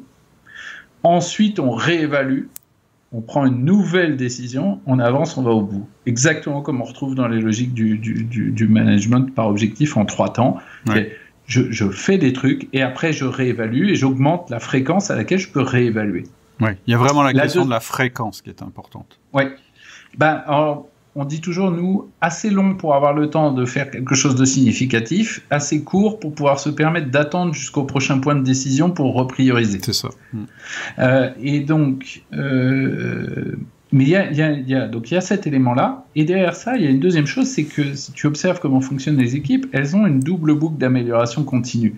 Elles ont une boucle sur le produit, c'est-à-dire ce qu'elles fabriquent. Est-ce que ce qu'on fabrique est pertinent, répond aux besoins, est utilisé, etc. Et elles ont une boucle sur le process, c'est-à-dire la façon dont on s'organise. Est-ce qu'elle est adaptée à ce qu'on doit produire et à qui on est et au contexte dans lequel on est, etc. Couplé avec cette posture qui est de fonctionnement par hypothèse, qui est de dire... au lieu de dire le marché a besoin de ça, qui est de dire je pense que le problème du client c'est ça et que si on lui fournit tel truc, à ce moment-là, on va être plus compétitif. Ok, quel est le plus petit pas de choses qu'on peut faire pour le tester et donc pour l'expérimenter? On le fait, on évalue. Et comme on évalue, du coup, on a des réponses un peu plus construites, on décide un peu plus rationnellement et on capitalise, on construit et au fil du temps, on apprend de plus en plus. Et tout à l'heure, on parlait du Lean. Je t'enverrai le lien pour que tu puisses le mettre dans les notes. Il y a une vidéo que j'avais trouvée très intéressante d'un manager de Toyota qui venait expliquer dans le Lean Summit comment les managers de Toyota coachaient les ouvriers. On retrouve d'ailleurs ça aussi dans un bouquin qui s'appelle Toyota Kata. D'accord. Kata, pas comme catastrophe, hein, comme kata. Non, comme les katas de judo, de karaté. D'arts martiaux, c'est-à-dire l'idée que finalement il y a des gestes et qu'il faut travailler le geste jusqu'à ce qu'on est complètement intégré. Et du coup, il y avait le kata de l'amélioration continue et le coaching kata. Et le coaching kata du management chez Toyota consiste à aider. En fait, le manager mobilise, c'est très intéressant, il mobilise son expertise parce qu'il est bien expert, mais il mobilise son expertise non pas pour donner la solution aux ouvriers, il mobilise son expertise pour identifier la question à poser à l'ouvrier. Pour que l'ouvrier se regarde son travail et son processus avec l'œil, j'allais dire du client, enfin en fait de l'entreprise, mais de l'entreprise qui elle-même a cette volonté d'être tout le temps plus apporteuse de valeur pour ses clients. C'est encore une fois la mise en perspective dont je parlais tout à l'heure. C'est-à-dire c'est pas juste sur l'efficacité du process, ça va plus loin, c'est sur le sens du process. C'est-à-dire c'est vers quoi qu'on tend, quel est le besoin du client, quelle est sa demande, est-ce que ta manière de faire répond toujours à cette demande? Tout à fait. Eh bien, on va retrouver exactement ce même mode de fonctionnement dans le management agile qui va être de dire finalement si j'ai compris qu'on était dans un environnement changeant et que je ne sais pas tout, que l'entreprise ne sait pas tout, moi en tant que manager je ne sais pas tout, donc peut-être que mon collaborateur qui n'est pas d'accord, peut-être qu'il a raison. La question devient comment est-ce qu'on sort d'une logique où je décide, où on décide ensemble ou machin truc de savoir qui a raison, à comment est-ce qu'on teste, comment est-ce qu'on vérifie Comment est-ce qu'on apprend de ce... Parce que tous les désaccords, toutes les différences de perception deviennent potentiellement des sources d'apprentissage. Et comme on ne peut pas apprendre sur tout et faire des tests sur tout, ce qui va devenir important, c'est est-ce que ça, c'est en lien avec ce qui est l'essence de notre service, de notre fonction, ou est-ce qu'en fait on est en train de s'éparpiller, de perdre du temps, parce qu'on peut discuter 200 ans de plein de trucs, de la façon d'animer les réunions, de l'heure de la réunion, du machin du truc, mais au final, est-ce que c'est sur un sujet clé qui est notre fonction ou le client ou la valeur qu'on doit rendre, et à ce moment-là, peut-être que le Marlène, finalement, met le doigt sur quelque chose d'essentiel. Et peut-être que même si je ne suis pas du tout d'accord, c'est intéressant qu'on explore cette hypothèse-là, qu'on la regarde. Et du coup, ça donne effectivement énormément plus de valeur aux initiatives du terrain et à l'intelligence stratégique de Marlène. Mais pour qu'elle puisse avoir une intelligence stratégique, il faut qu'elle comprenne non seulement la stratégie, mais surtout le sens ou la contribution de son équipe dans la stratégie. Tout à fait, il faut qu'elle puisse se reposer. Donc tu as une vidéo là-dessus, ça m'intéresse. Alors c'est en anglais, hein, mais je la mettrai dans... Peut-être mais je t'enverrai le lien, ouais. Oui. Je la mettrai dans le forum juste en dessous du podcast. Comme ça sera accessible directement. Ok, bah écoute, c'est hyper intéressant. J'espère que ça vous aura éclairé. On est allé assez loin, je dirais, dans les aspects théoriques, mais j'aime bien l'entonnoir. C'est-à-dire que j'aime bien le fait qu'on ait terminé sur des choses un peu plus concrètes que vous allez pouvoir activer dans votre management. Est-ce que tu as d'autres liens que tu peux faire avec outils du manager, ou est-ce qu'on a fait le tour? Moi, j'ai rapproché ça beaucoup du management par objectif, mais je pense aussi dans l'idée d'être en permanence capable de s'adapter, d'être agile. Je pense que les 1 à 1, ça compte quand même, puisque c'est un moyen pour le manager de capter aussi des choses qui évoluent sur le terrain, et aussi de en permanence redonner la vision de l'entreprise. Alors, plus que ça, je vais remettre une couche. D'accord. Ce qu'on veut, c'est... Alors, d'abord, juste, oui, moi, je fais les liens. Alors, si je parle en termes de formation, je fais les liens avec LME, avec le manager SOR, essentiel, ouais. avec les tableaux de bord dynamiques, avec le management par objectif. Je pense que... Et même avec l'exécution sans faille. Mais... Ouais. Je vais reprendre un basique. Ce qu'on veut, c'est augmenter l'autonomie du terrain. Et qu'est-ce qui s'oppose traditionnellement dans plein de boîtes à l'autonomie du terrain? C'est la peur de l'erreur. Ouais. C'est la peur de l'erreur, et du coup, très classiquement, le réflexe quand on a peur que les gens fassent des conneries, c'est de contrôler ce qu'ils font. Oui. Et voire de cadrer ce qu'ils font. Et du coup, ça a tendance à tuer l'autonomie. D'autant plus si on est dans un environnement où finalement on n'a pas toutes les infos. Parce que du coup, donner un cadre rigide à l'avance à quelque chose dont on ne sait pas ce qui va se passer, si tu veux, ça a peu de chances de tomber bon. Ouais. Et donc, l'idée pour développer un management agile, c'est d'inverser ça. C'est de dire, OK, le contrôle n'est pas la solution. Par contre, le problème reste bien le risque d'erreur. Comment, du coup, on diminue le risque d'erreur? On diminue le risque d'erreur en augmentant 3 choses. En augmentant, qu'est-ce qui va faire, en fait, je vais le tourner à l'envers, qu'est-ce qui va faire que les gens vont faire des conneries? Il y a le premier cas, c'est celui qui ne sait pas faire. Donc ça veut dire qu'on va augmenter la compétence des gens. La deuxième cas, c'est celui qui ne veut pas faire. Donc on va travailler sur la motivation des gens. On va s'assurer d'avoir des gens qui sont compétents, qui sont motivés. Et la troisième chose, c'est que quelqu'un qui est très motivé, très compétent, mais qui n'a pas les éléments du contexte, il peut faire des grosses conneries avec la meilleure intention du monde. Il n'y aura pas l'information. Et donc, on va travailler sur l'information, sur la compréhension du contexte, la contextualisation des choses, la capacité des gens à voir le système dans lequel ils s'inscrivent. C'est ce que j'appelle le management SVP, c'est-à-dire à développer la capacité pour les gens à être sachants, voulants et pouvant être autonomes. Et ça se développe comment ? Eh bien, très concrètement, par les 1 à 1, par le coaching, par le feedback. C'est alors vraiment l'outil du manager de base, c'est la clé absolue pour ça. Nous, on a travaillé pendant des années à accompagner des équipes informatiques. Aujourd'hui, on a élargi le sujet de notre métier à accompagner les transformations d'organisation, mais globalement, initialement, on a beaucoup accompagné des équipes informatiques qui se mettaient aux méthodes agiles, et on avait plein de managers qui se retrouvaient un peu perdus parce qu'ils avaient l'impression qu'on leur disait l'équipe est autonome, donc ça veut dire que moi je dois plus intervenir. Oui, au contraire.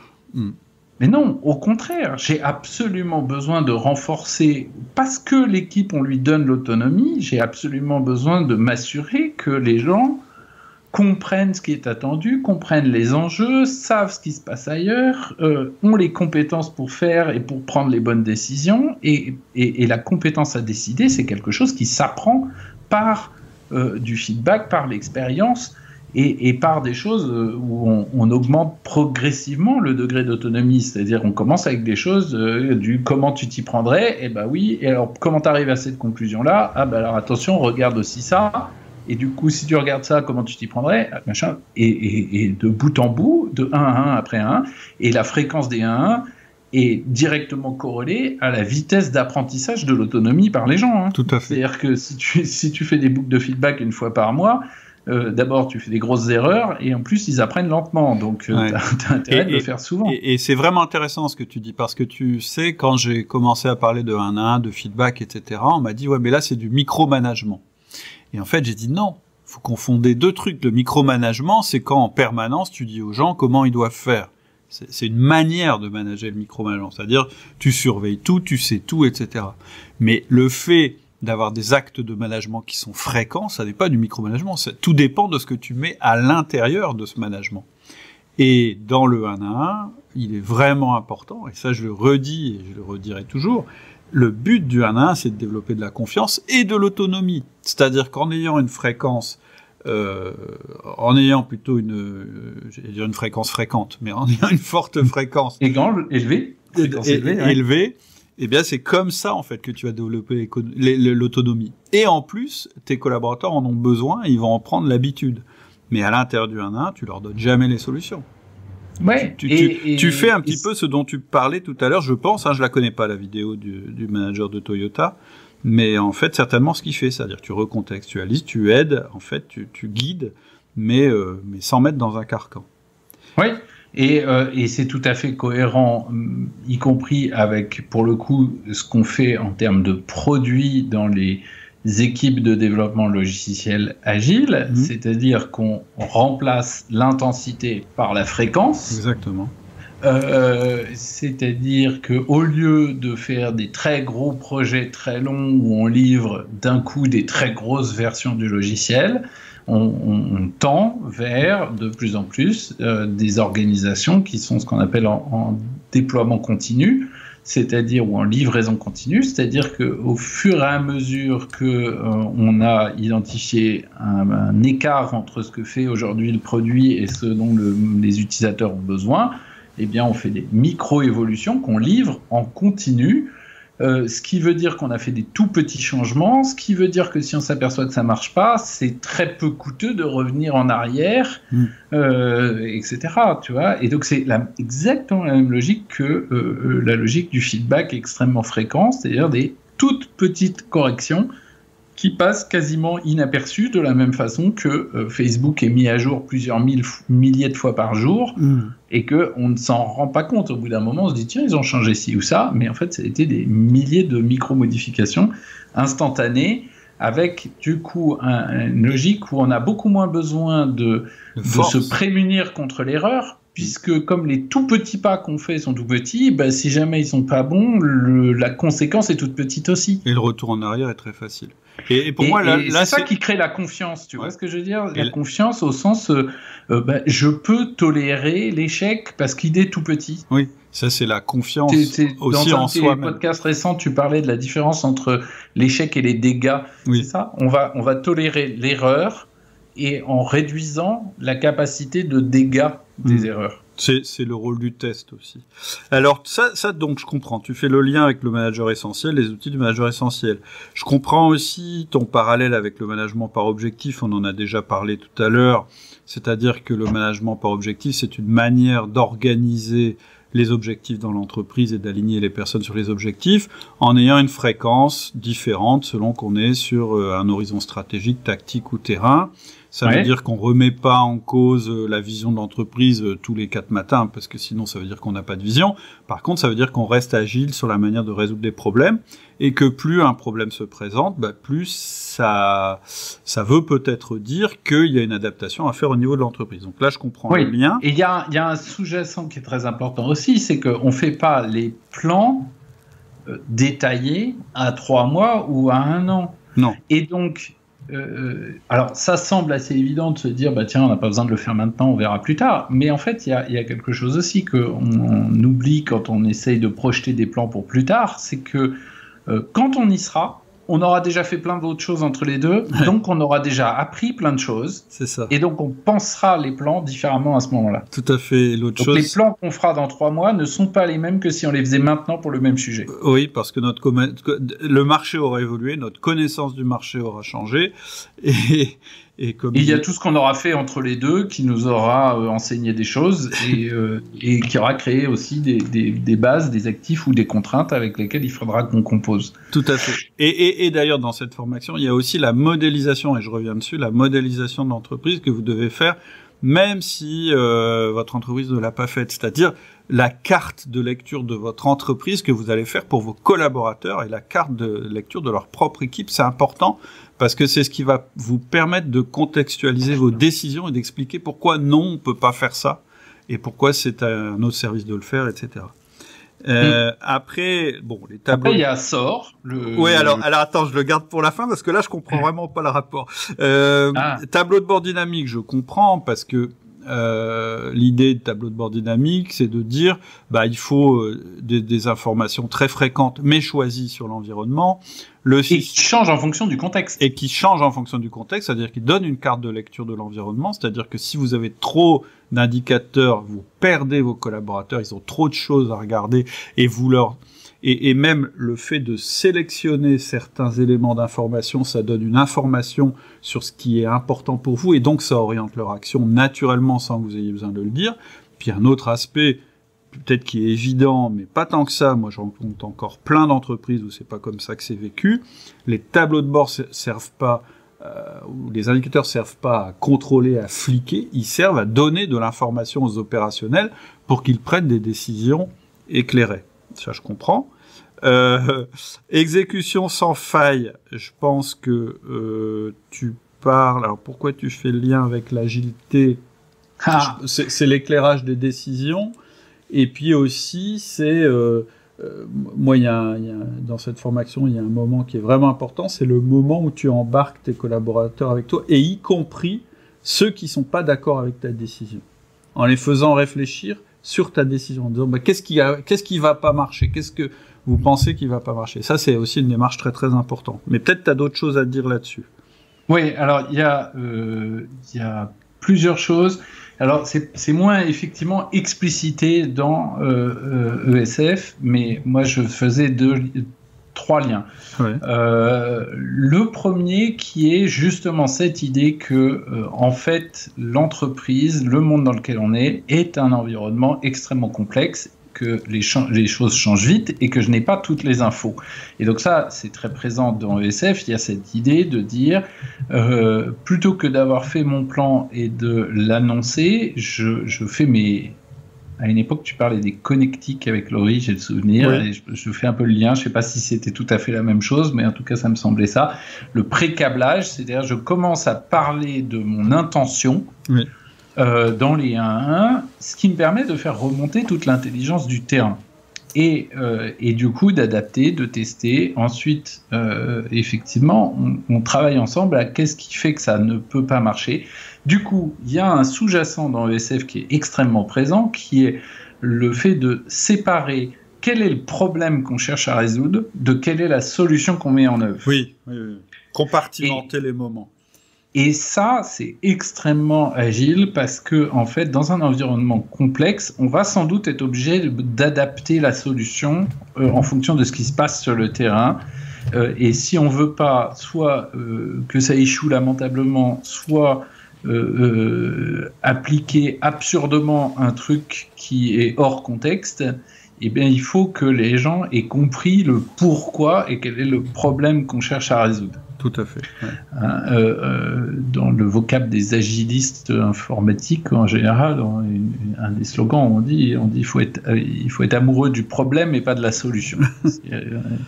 C'est le problème qui est important. La solution, on la change autant de fois qu'il faut jusqu'à ce qu'on ait trouvé le truc qui marche. L'autre chose, c'est alors, est-ce que c'est moi qui l'ai projeté ou est-ce que c'était expliqué dans ESF? Mais j'ai un souvenir, en tout cas accroché à ça, de cette idée de finalement avancer par itérations successives derrière et dégrossir progressivement le problème.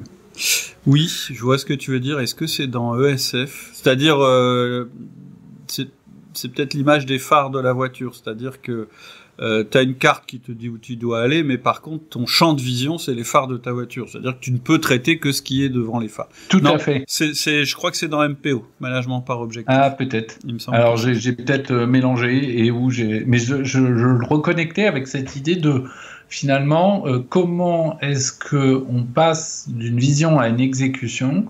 Alors effectivement, moi je faisais cette connexion par la séparation entre le temps où on parle du problème et ensuite le temps où on parle de la solution qu'on va mettre dans la limite des phares qu'on a et puis qu'on va réévaluer et réadapter derrière pour garder l'intention au bout. C'est un petit peu dire on doit aller là-bas, mais on verra, c'est le dicton, je crois que c'est les Picards qui parlent comme ça, je sais plus comment ils disent, on verra en allant. C'est-à-dire, on sait qu'on doit aller là-bas, mais les embûches qu'on va avoir, on les connaît pas. On les connaîtra quand on sera devant ces embûches, mais ça n'empêche qu'on va aller là-bas quand même. C'est ce principe, en fait. Après, c'est simple à dire, c'est plus complexe à organiser dans une structure. Oui, et en fait, c'est pas binaire. L'analogie que je fais toujours, c'est celle de la balade. Alors moi, je sais pas pourquoi toujours la balade en montagne. Peut-être que c'est tout aussi vrai la balade à la campagne. Mais si tu veux, tu sors pour faire une promenade en famille, machin. Tu te dis tiens, on va aller au refuge de machin chose. D'accord, ça c'est l'objectif. Et puis du coup, t'as regardé la carte, on va passer par ici, par là. D'abord, à un moment, ça sert à rien de descendre à un niveau de détail en disant, alors attendez, on prendra le goûter après avoir traversé le ruisseau machin, et alors attention, à 14h10, il va falloir contourner le rocher. Quand on aura le rocher, quand tu seras devant le rocher, tu vois ce que je veux dire. Et puis d'autre part, si à 16h t'as pas franchi le ruisseau et que tes enfants sont fatigués, ils ont faim, tu vas peut-être faire le goûter là. Et au-delà de ça, même, l'objectif était d'atteindre le refuge de machin, mais si à un moment on va beaucoup moins vite, le temps est en train de virer, l'objectif de l'objectif, c'était quand même de faire une balade sympa, et on va pas s'acharner à aller au goûter au refuge alors que le temps est en train de changer. Donc il y a cette espèce de réévaluation en permanence de où on est par rapport à où est-ce qu'on veut aller et pourquoi on voulait y aller, et finalement, est-ce que dans la situation actuelle, c'est toujours là qu'il faut qu'on aille pour les raisons pour lesquelles on voulait y aller, et d'autre part, est-ce que c'est bien ça l'action immédiate à mener? Donc il y a cette espèce de réévaluation très permanente qui est au cœur de la logique d'agilité, qui en soi, et là je tiens à le dire, ça n'a rien de très spécifique aux méthodes agiles, hein. C'est à ce niveau-là, c'est presque du bon sens. En tout cas, c'est effectivement Alors, c'est du bon sens, mais encore une fois, dans l'entreprise, très très vite, on peut perdre de vue la réalité pragmatique de ce qui est en train de se passer. Je suis d'accord. Et on peut piloter sa boîte par des tableaux de bord ou par des fichiers Excel ou par un plan stratégique en oubliant complètement que les raisons pour lesquelles... C'est pour ça que ça me paraît très important dans la prise de décision de se reposer la question du pourquoi on cherche à faire ça, parce que parfois, le contexte ayant changé, l'objectif qu'on visait n'a plus de raison d'être par rapport à la raison pour laquelle on avait choisi cet objectif. Tout à fait. C'est la contextualisation dont on parlait tout à l'heure. Alors moi, ce qui m'intéresse aussi, c'est de savoir pourquoi tu mets SOR, système d'organisation réaliste, dans la liste. Ah, alors c'est bien parce que ça va nous permettre de faire une petite conclusion et qui va nous ramener sur comment le manager peut tirer aussi parti des logiques d'agilité. C'est que y a un truc essentiel dans SOR, c'est que la liste potentielle de tout ce que tu as, le travail ne sera jamais fini. Oui. J'ai le souvenir que tu dis exactement cette phrase-là, je crois. Le travail, il y aura toujours des trucs à faire. En fait, ce que je dis, c'est que le travail, c'est une quantité infinie et le temps est une quantité finie. Et l'erreur qu'on fait traditionnellement, c'est d'essayer de faire rentrer tout le travail possible et disponible dans un temps qui est par essence fini. C'est-à-dire que du travail, on peut toujours en trouver.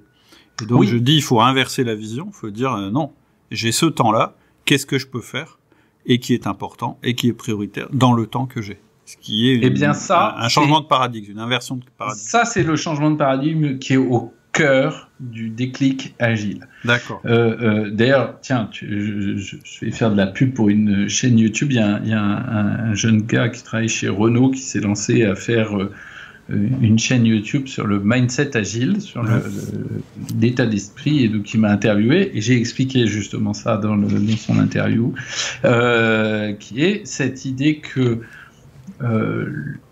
le mindset prédictif qui est assez dominant dans la pensée cartésienne, qui est l'idée de je pars de ce qu'il y a à faire et donc j'en déduis tout le plan et ensuite il faut faire tout ça pour arriver au bout, ne résiste pas à l'incertitude et au changement. C'est-à-dire soit j'ai fait des erreurs en évaluant tout ce qu'il y avait à faire, soit les trucs ont changé entre les deux. Et donc la logique d'agilité inverse le raisonnement et dit qu'est-ce qui fait valeur et de quoi on dispose comme ressources, qu'est-ce qui nous reste comme temps, qu'est-ce qui nous reste comme ressources, comme moyens, comme budget, comme énergie, etc. Et comment on met notre énergie là où ça fait le plus de valeur maintenant. Et ça, c'est un mode de fonctionnement très central dans la pensée agile qui fait qu'on ne peut pas garantir qu'on fera tout ce qu'on voulait, mais qui garantit qu'on aura fait à tout instant le meilleur usage des ressources qu'on avait. Et qui nécessite donc de piloter par la valeur, par le sens, et d'accepter que finalement on a fait avec les circonstances plutôt qu'on a fait ce qui était prévu dans le plan. Or, c'est exactement ce que met en œuvre SOR, c'est-à-dire qu'on repriorise et on filtre en permanence dans l'ensemble de ce qu'il y aurait à faire. En fait, on choisit en permanence ce qu'on ne va pas faire. C'est ça. Et ce qui est au cœur de la logique d'agilité. C'est-à-dire que l'espace de tout ce qu'on pourrait faire est infini, nos ressources sont finies, les ressources de l'entreprise, elle ne peut pas mettre du budget partout, elle ne peut pas être positionnée sur tous les segments de marché, elle ne peut pas développer tous les produits, elle ne peut pas répondre à toutes les demandes. Et donc, elle a sa boussole, son or vrai, et à partir de là, ça lui permet en permanence de décider, et ça rejoint même d'ailleurs la pyramide hiérarchique au sens près. J'ai le souvenir d'un des vieux podcasts où tu expliquais que, en fait, il fallait, je me souviens que tu parlais des boules plus ou moins grosses là, et qu'il fallait pousser le boulot vers le bas, et que quand on arrivait au stade où les gens n'avaient pas de N-1, ils ne pouvaient pas déléguer, donc la seule délégation qui restait, c'était la poubelle. C'est-à-dire de dire à un moment, ça force l'épure. Et plus ça va, plus on va faire des choses qui ont de la valeur, parce que plus on va être forcé d'éliminer des trucs qui en ont moins. Et là, on rejoint la vision Lean, puisqu'en fait, une entreprise Lean, c'est une entreprise qui va supprimer toutes les non-valeurs ajoutées. D'ailleurs, souvent, l'approche Lean, elle est plus comme ça. Elle est par la négative, elle est plus, qu'est-ce que je peux éliminer dans mes process, c'est-à-dire les gâchis, etc. C'est très présent dans la pensée Lean. Et en fait, ça correspond à ça, c'est-à-dire que l'entreprise qui sera la plus performante sur son marché, c'est celle qui consacrera son temps à ce que le client est prêt à payer, c'est-à-dire à la valeur ajoutée. Et pour être sûr de se concentrer sur la valeur ajoutée, il faut éliminer toutes les tâches à non-valeur ajoutée. Et donc, ce qui s'applique à une entreprise, s'applique à un individu. C'est-à-dire que quand je faisais effectivement le schéma hiérarchique où le patron ne peut plus s'occuper de tout parce qu'il a une nouvelle tâche, donc il la délègue à la personne qui est juste en dessous hiérarchiquement, et donc cette même personne ne pouvant pas nous pouvons plus prendre en charge ces choses, les choses qu'elle faisait auparavant, est obligé de déléguer à la personne du dessous et ainsi de suite, jusqu'au dernier étage où finalement, les gens qui sont en bas, ils vont devoir arrêter de faire des choses. Ça peut aller plus vite, c'est-à-dire que ça peut être directement l'étage numéro 2 qui se dit, mais en fait, ça, je le fais, j'ai plus de raison de le faire. C'est quand même la manière la plus efficace de le faire. Plus on écrème haut, plus on fait gagner du temps à tout le monde. Ah, c'est clair. Et puis, en plus, on écrème on libère plutôt, en général, des fortes valeurs ajoutées quand on fait ça. Oui. Mais c'est pas naturel. Et c'est pour ça qu'il y a ce processus de délégation et de purge de l'entreprise, mais qui, pour moi, est pas idéal. Pour moi, l'idéal, c'est que chaque collaborateur avec son manager se demande régulièrement si ce qu'il fait a encore un sens. Je dirais un sens quand on le rapproche des objectifs prioritaires de l'entreprise. Oui. Et le manager, tout à l'heure on parlait du manager agile, le manager avec son équipe, donc il va aider son équipe à faire ça, et du coup ça suppose que lui adopte aussi ce changement de modèle mental, qui est que son objectif en tant que manager, c'est pas que l'équipe fasse tout ce qu'il y a à faire. Non. C'est que son objectif, c'est que l'équipe mette son énergie là où ça va créer le plus de valeur. C'est ça. Et un de ses jobs, c'est d'aider tout le monde à voir où est la valeur. Tout à fait. Hein? Okay. Et ça se traduit dans plein de trucs. C'est-à-dire que et le raisonnement par la contrainte est très intéressant. Si on prend les réunions d'équipe, tu peux empiler des heures et des heures de réunions d'équipe pour rajouter, parce qu'il y a toujours des choses à faire, et où tu peux inverser le truc et dire ok, la réunion d'équipe dure une demi-heure, donc on va prioriser les sujets dont il faut qu'on parle par la valeur qu'ils ont pour l'équipe, et on s'arrête quand on a atteint les 30 minutes. Il y a un petit rituel que nous on utilise beaucoup, par exemple, qui s'appelle le Lean Coffee, c'est-à-dire de quoi il faut qu'on parle, poc. On fait vite fait une liste de sujets. On met des points dessus en fonction de la valeur que ça a pour les gens, et où c'est le manager qui priorise la valeur que ça a pour l'équipe. On traite le premier, on y consacre 5 minutes. Est-ce qu'on l'a assez traité ? Oui, on passe au suivant. Non, on remet 5 minutes dessus. Etc. Et puis on s'arrête, soit quand on a épuré tous les sujets, soit quand on a épuré les 30 minutes qu'on avait. Et si on a traité que les 3 premiers sujets, eh bien, c'est très bien, c'est pas grave, on a consacré les 30 minutes à ce qui avait le plus de valeur pour l'équipe à ce moment-là. Tout à fait. Et donc, ça peut être un conseil très très pragmatique, je crois que j'en avais parlé. Si vous voulez dynamiser vos réunions, divisez les temps de réunion par 2, vous allez voir, ça va être beaucoup plus efficace et ça couplé avec l'idée des toutes petites itérations, tu vois ce que j'ai dit ? On met un jeton de 5 minutes et puis on voit ce que ça donne et on réévalue. Là, on est en plein dans l'application de la logique d'agilité à la conduite d'une réunion d'équipe, d'un point de vue très quotidien et très ras de terre, mais ça marche extrêmement bien. Puis j'aime bien l'image du jeton parce que c'était celle que j'avais prise quand je disais qu'il fallait inverser le paradigme en disant en fait votre temps, c'est comme si vous êtes devant un damier, vous avez des jetons et vous avez un nombre de jetons bien défini, c'est le temps que vous avez. Et donc il faut les miser sur les cases qui vont vous rapporter le plus, parce que le nombre de cases est infini, lui. C'est exactement la même chose, c'est-à-dire j'attribue mes ressources au sujet le plus important. Donc maintenant tu sais pourquoi moi qui vend de l'agilité à tout le monde toute l'année, pourquoi je leur vends en même temps de l'outil du manager tout le temps. C'est parce que pour moi c'est totalement congruent. Ouais, je suis d'accord. Ouais, quand on voit merci en tout cas pour ton éclairage. Parce que, moi j'aime bien je trouve que c'était intéressant. Alors, est-ce qu'on a battu le record ? Non, je pense pas. On est resté en dessous des des 2 heures, ça fait 1h50 à peu près qu'on parle. Ce que je suis très content, ce qu'on a réussi à faire, je trouve c'est terminé justement en entonnoir, en arrivant après être parti de quelque chose qui est assez large et théorique, et merci pour cette masse d'informations, parce que c'est toujours passionnant. On est arrivé jusqu'à des choses plus pragmatiques qui vont être utiles, je l'espère, au quotidien de nos managers. Eh ben, écoute, je l'espère aussi. J'ai une participation sur le forum qui est fluctuante suivant mes densités d'occupation des moments, mais je serais ravi de contribuer à la discussion si ça intéresse certains. Je veux bien que tu mettes quelques jetons de 5 minutes de temps en temps sur le forum. Oui, alors de toute façon, je regarde systématiquement, tu sais, je reçois le mail de résumé, donc je le lis tous les jours.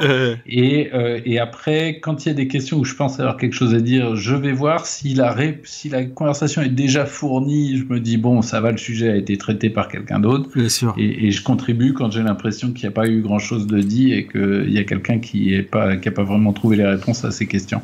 Super sympa en tout cas de prendre le temps. Donc le podcast sera sur le forum, et la vidéo dont tu as parlé, si tu m'envoies le lien, je la mettrai aussi dans le même fil du forum. Comme ça tout le monde pourra la voir. Je te remercie infiniment, Damien. Et bien écoute, non, c'est moi qui te remercie de m'avoir invité pour une deuxième fois, et ce coup-ci pour parler de mes sujets, donc j'étais ravi de le faire.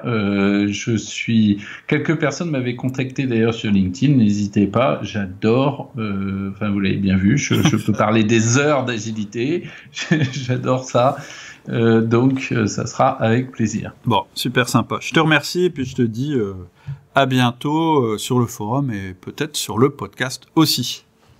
Merci. À bientôt. Bonne fin de journée, au revoir. Merci, au revoir. Voilà, c'est tout pour aujourd'hui. J'espère que la conversation t'a plu, qu'elle t'a donné, toi aussi, envie d'avancer en tant que manager. Si tu veux rejoindre la communauté, il y a vraiment 2 choses à faire. La première chose, c'est de t'inscrire à mes mails privés. Pour ça, il faut aller sur le site www.outils du manager. Et la deuxième chose, c'est de rejoindre le forum. C'est gratuit. Ça te permettra de te présenter et puis de poser toutes les questions que tu as toujours eu envie de poser sur le management sans jamais oser les poser. Et pour ça, il faut aller aussi sur le site Outils du Manager, www.outildumanager.com. À bientôt. Au revoir.